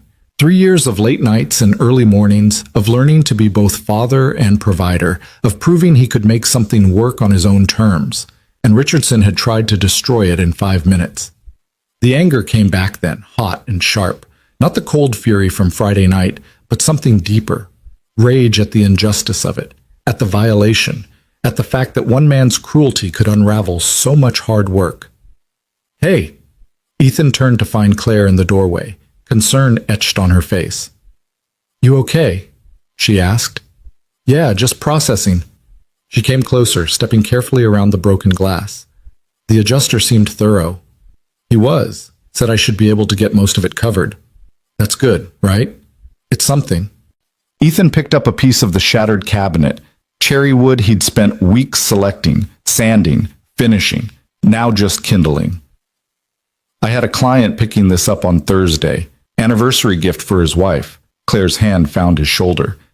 "Can you remake it?" "Not in 3 days." "What if I helped?" Ethan looked at her. "You don't know woodworking." "No, but I can sand, I can measure, I can follow instructions." Claire's grip tightened. "And I can make phone calls to your other clients, explain what happened, ask for extensions. Let me do something useful." The offer settled something in Ethan's chest. He'd been so used to handling everything alone, to being the only one who could fix things, that accepting help felt foreign. But Claire wasn't offering out of pity. She was offering because she understood, because she knew what it meant to have your livelihood threatened. "Okay," he said finally. "Yeah, that would help." Relief crossed Claire's face. "Tell me what you need." They spent the rest of the morning cleaning up the workshop, sweeping glass, sorting salvageable tools from damaged ones, making lists of what needed replacing. Claire worked beside him, quiet and efficient, and Ethan found himself grateful for the company, for the shared labor, for someone who understood that sometimes the best comfort was just showing up. By lunchtime, the workshop looked less like a crime scene and more like a renovation project. Claire had called 2 of Ethan's clients, both of whom were understanding about the delay. The third hadn't answered, but she'd left a detailed voicemail. "You're good at this," Ethan said, handing her a sandwich. "At what? Making phone calls?" "At knowing what needs to be done and doing it. No drama, no hesitation." Claire took a bite, considering. "I spent 2 years working in crisis management before I went freelance. You learn to triage pretty fast." "Why'd you leave?" "Burnout. 18-hour days demanding clients. No life outside of work." She smiled wryly. "Thought freelancing would be better. Turns out I just traded one kind of stress for another." "Any regrets?" "About leaving? No. About how I handled the transition?" Claire set down her sandwich. "Maybe. I should have saved more money, should have had a better plan, but I was so desperate to get out that I just jumped." Ethan understood that impulse, the need to escape something that was slowly killing you, even if the landing was hard. "For what it's worth," he said, "I think you landed pretty well." Claire laughed softly. "I'm living in your guest room because my landlord illegally evicted me. That's not exactly a success story." "You're rebuilding. That takes courage." "So are you. After Sarah." The name still hurt, but less than it used to. Time hadn't healed the wound so much as made it familiar. Ethan could carry it now without it crushing him. "I didn't have a choice," he said. "Mia needed me functional." "You had a choice. You could have fallen apart. A lot of people would have." Claire met his eyes. "But you didn't. You built a business, raised your daughter, kept going. That's not just survival. That's strength." Ethan wanted to deflect, to say he was just doing what any parent would do. But the truth was harder and more complicated. He'd spent 3 years convincing himself that strength meant not needing anyone, that independence was the same as resilience. Meeting Claire had shattered that illusion. "I'm tired of being strong alone," he admitted quietly. Claire reached across the workbench and took his hand. "Good. Because you don't have to be anymore." They sat in the workshop together, holding hands across sawdust and broken wood, and Ethan felt something shift. not just between them, but inside him. Permission to need someone.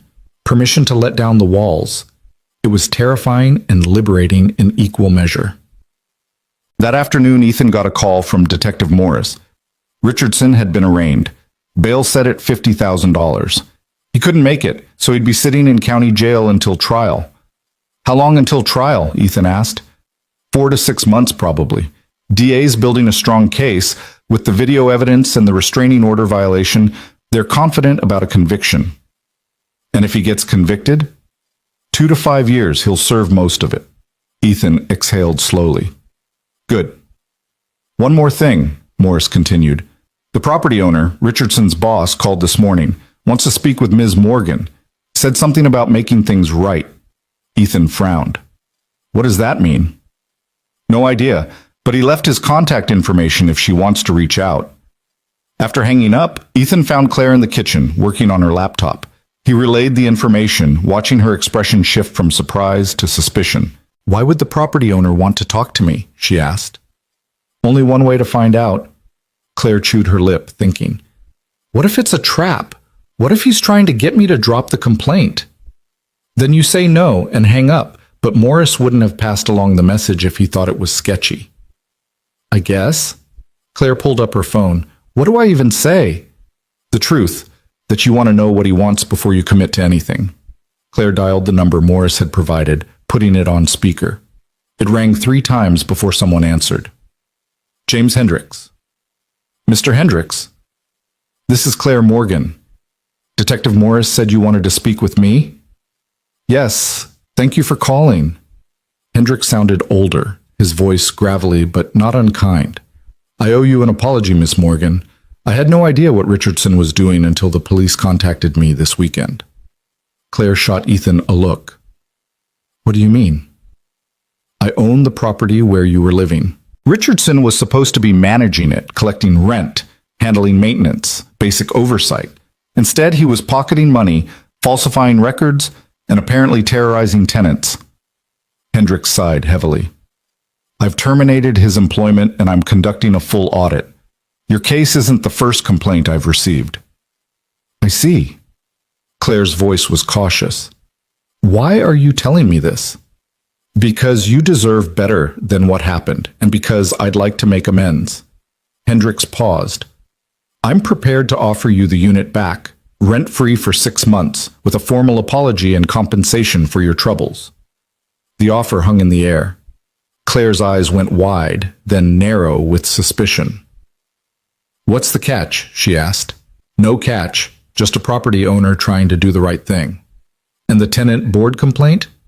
I'm not asking you to drop it. Richardson deserves whatever consequences come his way. But I'd like to work with you directly to resolve the damage he caused. Claire looked at Ethan, uncertainty written across her face. He gave a small nod. Your call. Can I think about it? Claire asked. Of course, take all the time you need. I'll email you the formal offer in writing. Hendricks gave her his direct number. Again, I'm truly sorry for what you went through. It never should have happened. After they hung up, Claire sat staring at her phone like it might explode. That was unexpected, she said finally. Sounds legitimate to me. 6 months rent-free. That's thousands of dollars. It's what you're owed. More, honestly. Claire set down the phone, expression conflicted. I should take it, right? It's a good offer. Fair. Yeah, it is. So why do I feel sick about it? Ethan sat down beside her. Because taking it means leaving here.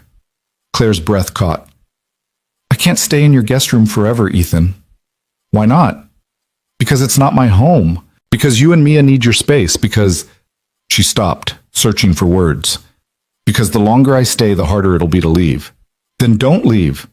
The words came out simple, honest, no calculation behind them, just truth. Claire stared at him. What are you saying? I'm saying I don't want you to go. Not to the rental unit. Not anywhere. Ethan took her hand. I know we've only known each other a few weeks. I know this is fast and probably crazy, but I haven't felt this alive in 3 years, and I'm not ready to go back to just surviving. Ethan, you don't have to answer now, but before you accept Hendricks' offer, just think about what you actually want, not what's practical or safe, what you want. Claire's eyes filled with tears. I don't know what I want. Yes, you do. You're just scared to say it.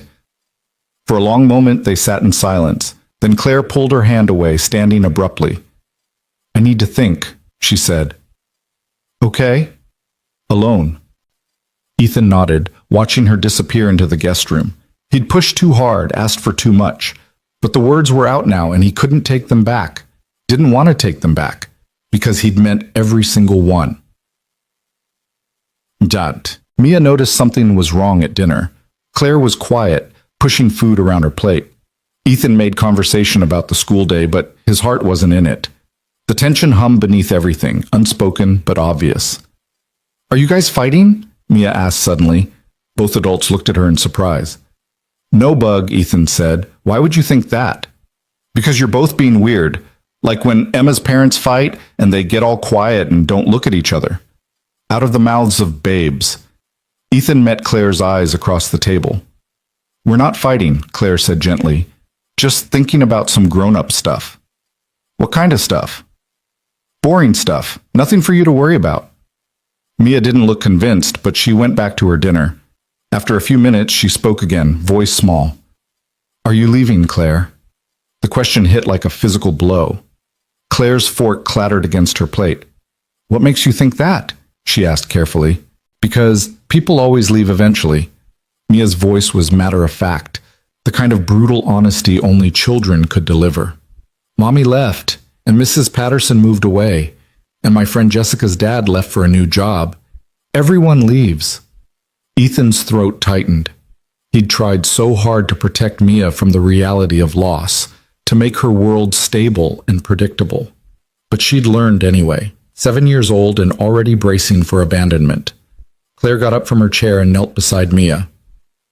Sometimes people have to leave, she said softly, but not because they want to, and not because of anything you did. But you're thinking about leaving, right? That's the grown-up stuff?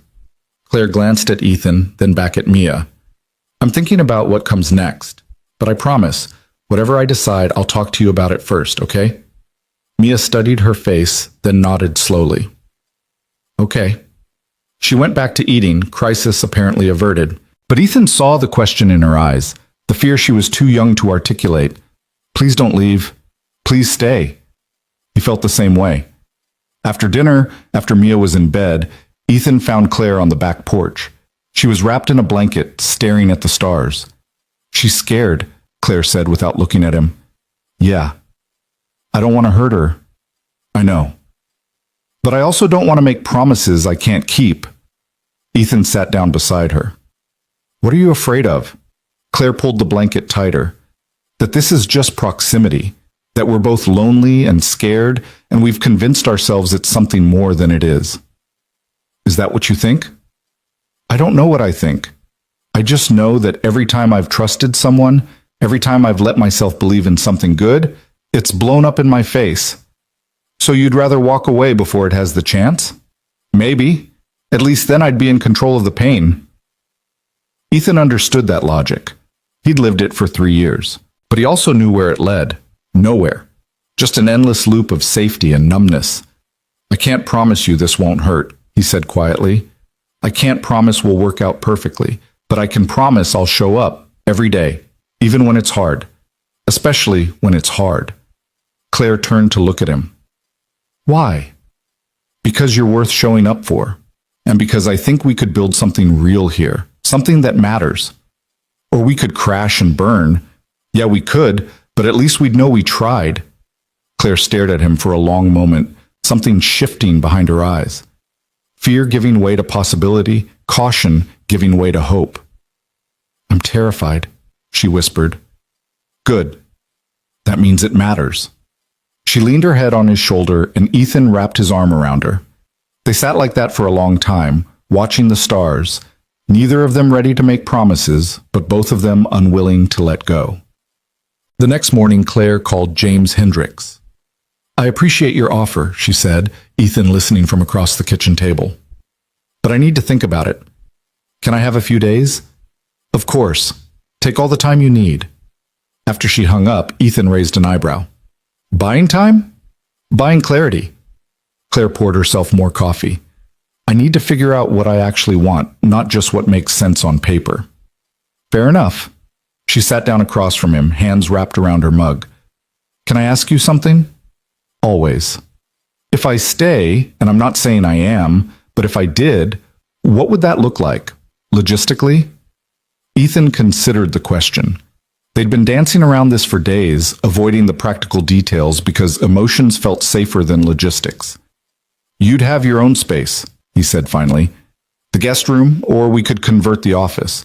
You'd pay rent, a fair amount, not the insulting rate I offered before. We'd split household expenses. You'd have your own life, your own work, your own independence. And the relationship part? We take it slow, keep it separate from Mia until we're both sure. No pressure, no expectations beyond showing up and being honest. Claire nodded slowly. And if it doesn't work out, then we figure out next steps like adults. But we don't let it blow up everything. We don't let it hurt Mia. You make it sound simple. It's not simple, but it's doable. If we both want it. Claire stared into her coffee. I've never been good at wanting things, at admitting what I need. Neither have I, but maybe that's something we can learn together. For a moment, silence stretched between them. Then Claire looked up, eyes clear and certain. I want to try, she said. I'm scared out of my mind, but I want to try. Relief flooded through Ethan so fast it almost knocked him over. Yeah? Yeah. A small smile. But we're doing this right. Real rent, real boundaries, real conversations about what we both need. Agreed. And if Mia seems uncomfortable at any point, we adjust. Her well-being comes first, always. Claire reached across the table, taking his hand. Okay, then let's do this. Ethan squeezed her hand, something warm and hopeful expanding in his chest. This was reckless. This was fast. This went against every careful rule he'd built. And it felt absolutely right. They told Mia that evening after dinner, sat her down at the kitchen table with hot chocolate and honest words. Claire's going to stay with us for a while longer, Ethan said, and we want to make sure you're okay with that. Mia looked between them. How much longer? We're not sure yet, Claire answered, but more than just a few weeks. Is that okay with you? Mia took a sip of cocoa, thinking hard. Will you still help me with homework? Of course. And make pancakes on Saturday? Claire smiled. If you want me to. And play games with me? Absolutely. Mia nodded, satisfied. Then I think it's good. I like having you here. The house is less quiet. Ethan's throat tightened. He'd thought he was doing fine, keeping things together for Mia, but she'd felt the emptiness too. The silence. The weight of grief neither of them talked about. Is there anything else you want to know? He asked gently. Mia looked at Claire, then at her dad. Are you guys dating? The question hung in the air, blunt and innocent. Ethan glanced at Claire, who gave a small nod. We're getting to know each other better, he said carefully, like grown-ups do when they like each other. But we're taking it slow and nothing changes how much I love you. You're still my priority. Always. Mia processed this with the seriousness of someone much older. Okay, but you have to tell me if anything big changes. Deal. And Claire? Yes? Mia's voice was small. You're not going to leave like Mommy did, right? The question shattered something in the room. Claire's eyes filled immediately. Oh, sweetie. She knelt beside Mia's chair. Your mom didn't want to leave. She got sick. And sometimes when people get very sick, they can't stay no matter how much they want to. I know. But other people can choose to leave. Yes, they can, and I can't promise I'll never make mistakes or that everything will always be perfect. But I can promise that if I ever need to make a big decision about staying or going, I'll talk to you and your dad about it first. No surprises, no just disappearing, okay? Mia searched Claire's face, looking for lies. Finding none. Okay? She said finally. Claire hugged her, and Ethan watched his daughter hold on to this woman who'd stumbled into their lives just weeks ago. Watched Mia trust again, despite all the reasons she had not to. If a 7-year-old could be brave enough to hope, so could he. Over the next week, they settled into a new rhythm. Claire moved some of her belongings from the garage into the guest room, making it feel less temporary. She started contributing to grocery shopping, to household chores, to the invisible labor of running a home. Ethan taught her basic woodworking skills in the evenings after Mia was asleep, and she proved surprisingly capable with a sander. They were careful around Mia, no overt affection, no confusing signals. But in the quiet moments, late at night when they were alone, they let themselves be more. Sitting close on the couch, holding hands, stolen kisses in the kitchen that felt both ordinary and precious. On Thursday, the tenant board called. They'd completed their investigation into Richardson and ruled in Claire's favor. The property owner, Hendricks, was being fined for negligent oversight. Richardson would face additional civil penalties once he got out of jail. "It's done," Claire said after hanging up. "Officially done." Ethan pulled her into a hug. "How does it feel?" "Like I can finally breathe." That weekend they celebrated with a family dinner, Claire's idea. She cooked a proper meal, complete with a dessert Mia helped make. They ate together at the table, talking and laughing, and for the first time in 3 years, Ethan's house felt like more than just a place where he and Mia existed. It felt like home. After Mia went to bed, Claire and Ethan cleaned up the kitchen together in comfortable silence. "I turned down Hendricks' offer," Claire said suddenly. Ethan paused mid-dish. "You did?" "Called him this morning, told him I appreciated it, but I had other plans." "And he was okay with that?" "He was understanding, even wished me luck." Claire dried her hands on a towel, turning to face Ethan. "I know we said we'd take things slow, keep it practical, but staying in that rental unit felt like hedging my bets, like keeping one foot out the door. And now? Now I'm all in, both feet, both terrified but committed." Ethan closed the distance between them, cupping her face in both hands. "You're sure?" "No, but I'm choosing it anyway." He kissed her then, deep and certain, and Claire kissed him back like she was sealing a promise. When they finally pulled apart, both breathing hard, Ethan rested his forehead against hers. "We're really doing this," he said. "Yeah, we really are." Outside, rain started to fall, soft and steady, nothing like the storm that had brought them together. But standing in his kitchen with Claire in his arms, Ethan thought maybe this was better. Not dramatic or desperate, just real, just right, just worth fighting for. 3 months passed like water finding its level. Not rushing, not stagnant, just flowing into the shape it was meant to take. The workshop was fully repaired by midwinter, insurance money covering the damage and then some. Ethan used the surplus to upgrade his equipment, and Claire helped him redesign the layout for better efficiency. She had an eye for organization that transformed his functional chaos into something that actually made sense. "You're wasting movement," she'd said one Saturday morning, standing in the middle of the shop with her hands on her hips. "Your saw is on one side, your sanding station on the other. You're walking back and forth 50 times a day." "I've always done it this way." "That doesn't mean it's the best way." She'd been right. The new layout cut his production time by nearly a third. Ethan found himself taking on more orders, building the kind of custom pieces he'd always wanted to make, but never had the bandwidth for. Claire's freelance work picked up too. Word of mouth from satisfied clients led to bigger contracts, steadier income. She converted the office into a proper workspace, complete with a desk Ethan built for her, cherry wood with hidden cable management, and a drawer designed specifically for her laptop. "It's perfect," she'd said when he presented it, running her hands over the smooth finish. "You didn't have to do this." "I wanted to." She'd kissed him then, soft and grateful, and Ethan had thought about how different this was from his marriage to Sarah. Not better or worse, just different. With Sarah, everything had been passionate intensity, love that burned bright and fast. With Claire, it was steadier, deeper, built on choice rather than just chemistry. Both were real, both mattered. Mia adjusted to the new normal with the adaptability of childhood. She stopped referring to Claire as Dad's friend and started just using her name naturally. When Claire picked her up from school or helped with homework, it didn't feel like an intrusion anymore. It felt like family. But there were hard moments too. Days when Mia would suddenly ask questions about Sarah, what she looked like, what she sounded like, whether she would have liked Claire. Ethan answered as honestly as he could, never trying to replace the past but making room for the present. One night in late February, Mia came downstairs an hour after bedtime, clutching her stuffed rabbit. "Can't sleep, bug?" Ethan asked from the couch where he and Claire were watching a movie. Mia shook her head, eyes red. "Bad dream?" "No, just thinking." Claire paused the movie. "Want to talk about it?" Mia climbed onto the couch between them, small and vulnerable in her pajamas. "I forgot what Mommy's voice sounded like." The admission hit Ethan in the chest.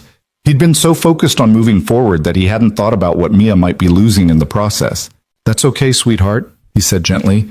"It's been a long time." "But I don't want to forget her." "You won't. We have pictures and videos, and I'll always tell you stories about her." "But it's not the same as remembering myself," Claire spoke quietly. "Your mom will always be part of who you are, Mia. Even if you can't remember her voice, you have pieces of her, the way you laugh, the way you care about people. Those things don't disappear." Mia looked up at her. "Do you think she'd be mad that you're here?"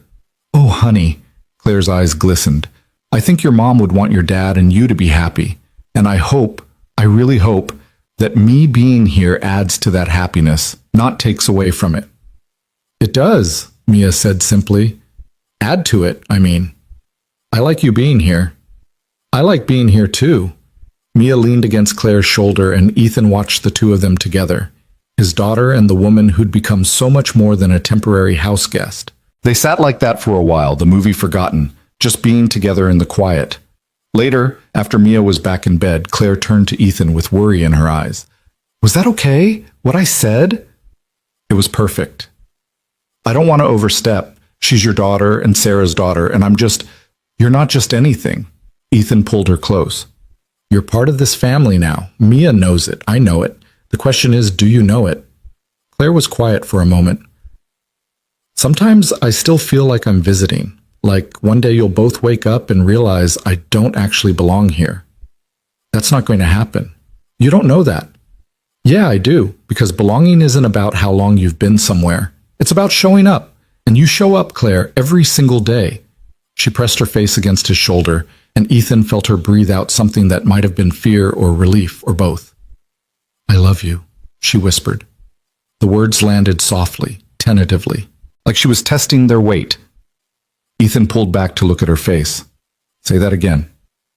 "I love you. Stronger this time. More certain. I've been trying not to, trying to keep some distance, but I can't. I love you. And I love Mia. And I love this life we're building, even though it scares me." Ethan cupped her face in his hands. "I love you too." "Yeah?" "Yeah." He kissed her forehead, her cheeks, finally her mouth. "I think I have for a while. I was just too scared to say it." Claire's laugh was shaky. "What are we so afraid of?" "Losing this. Losing each other. Then let's not lose it." "Deal."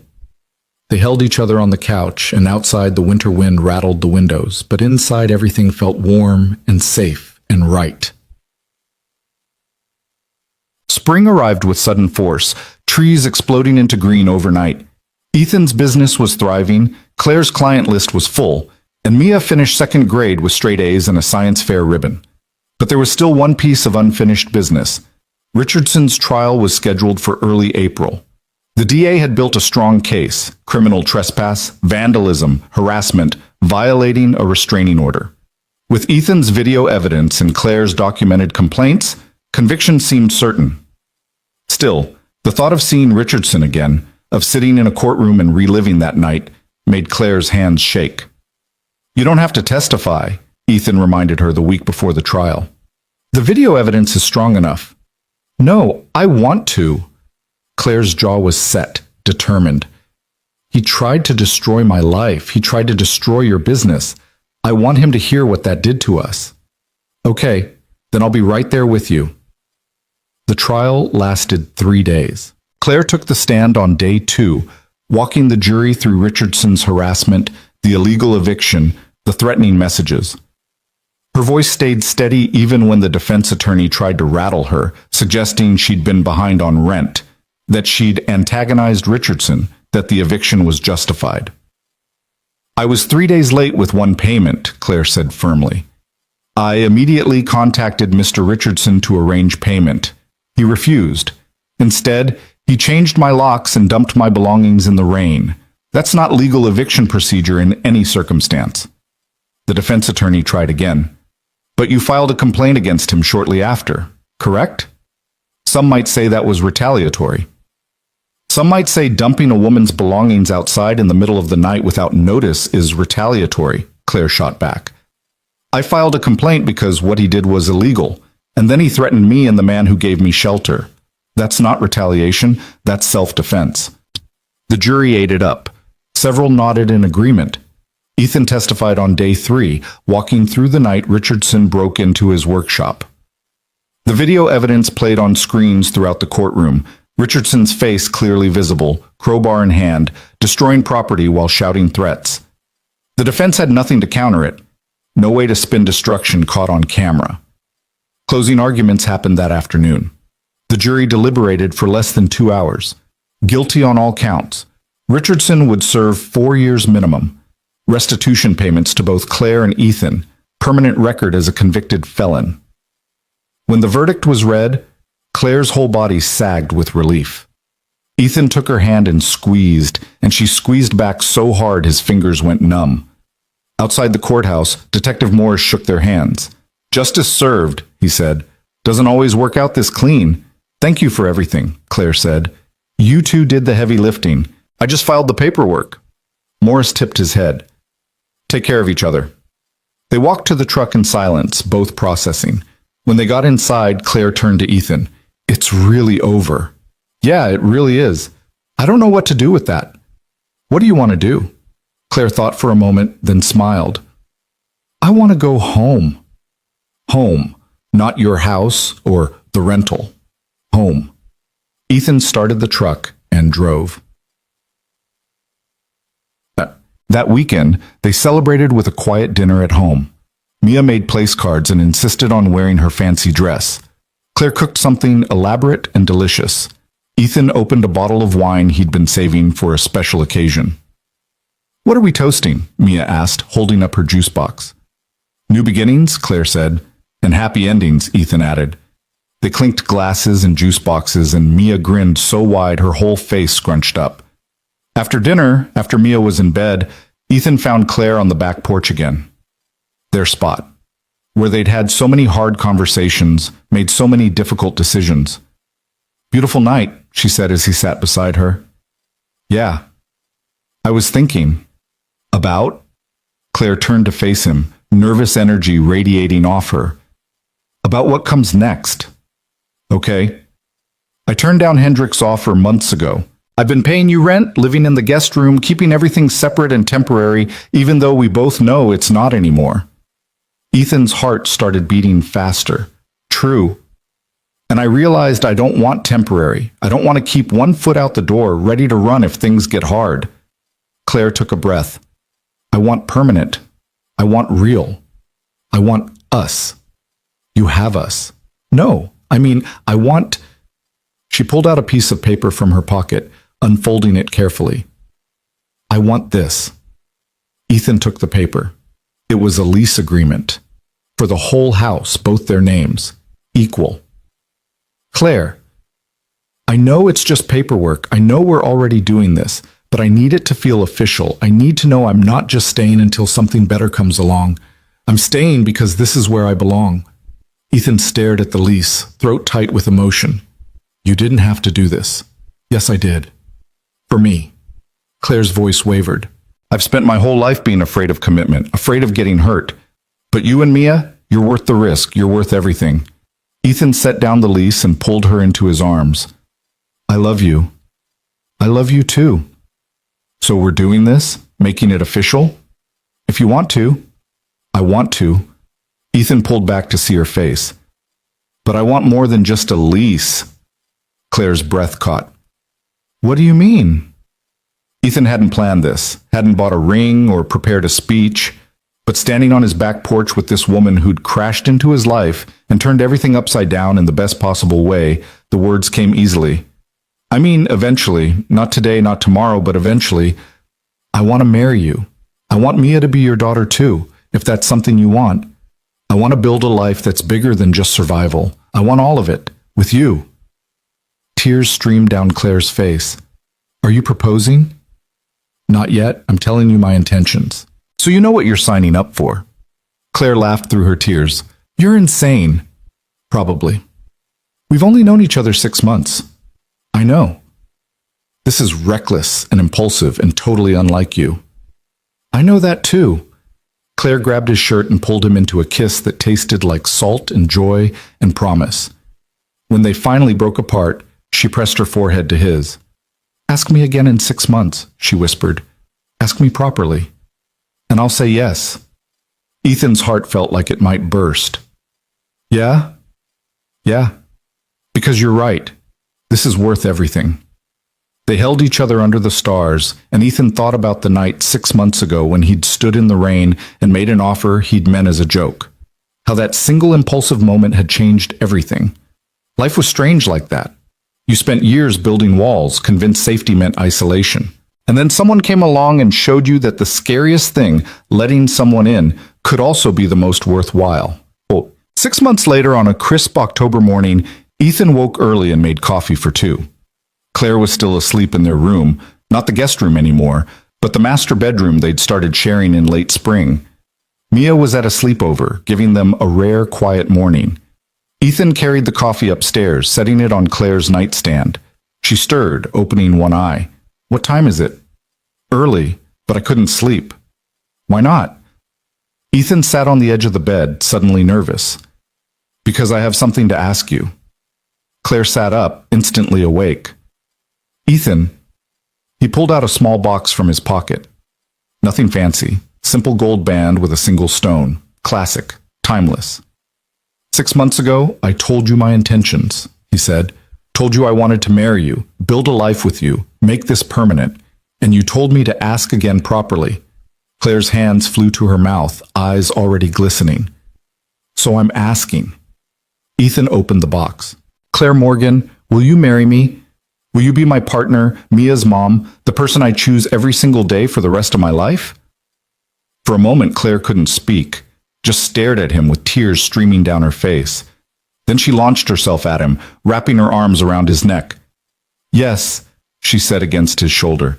Yes, yes, absolutely, yes. Ethan slid the ring onto her finger. A perfect fit. Claire held up her hand, watching it catch the morning light. It's beautiful. You're beautiful. She kissed him then, soft and certain and full of promise. When they finally pulled apart, both grinning like idiots, Claire laughed. We should probably tell Mia. Already planned. I'm picking her up in an hour. Thought we could take her to breakfast, tell her together. You've thought of everything. I try. They lay back against the pillows, Claire's head on his chest, the ring on her finger catching light. Outside, the neighborhood was waking up, dogs barking, cars starting, ordinary life continuing around them. But inside Ethan's house, their house now, everything felt extraordinary. I never thought I'd get this again, Ethan said quietly. After Sarah, I convinced myself this kind of happiness was a one-time thing. And now? Now I know that love doesn't run out, it just changes shape. Claire pressed a kiss to his chest. I'm glad you invited me in that night. So am I. Even though it was supposed to be a joke? Ethan smiled. Best joke I ever told. Thought. They picked up Mia at 10, both of them buzzing with barely contained excitement. Mia climbed into the back seat, chattering about the sleepover, and didn't notice Claire's ring until they were seated at the diner. Claire, what's that on your finger? She asked, reaching for Claire's hand.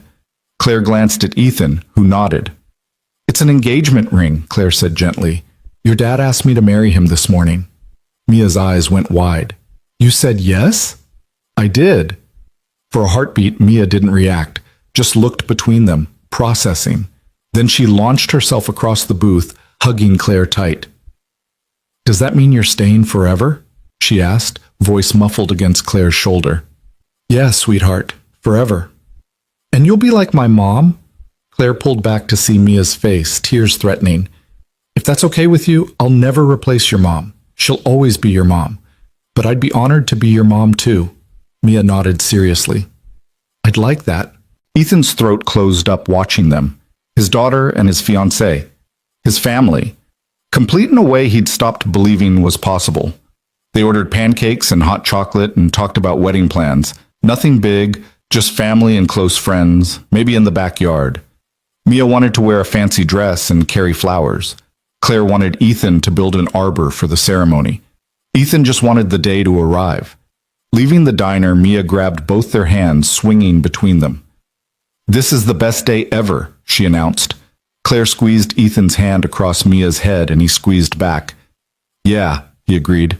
"It really is." Dogkan. The wedding happened on a Saturday in late November, surrounded by falling leaves and crisp autumn air.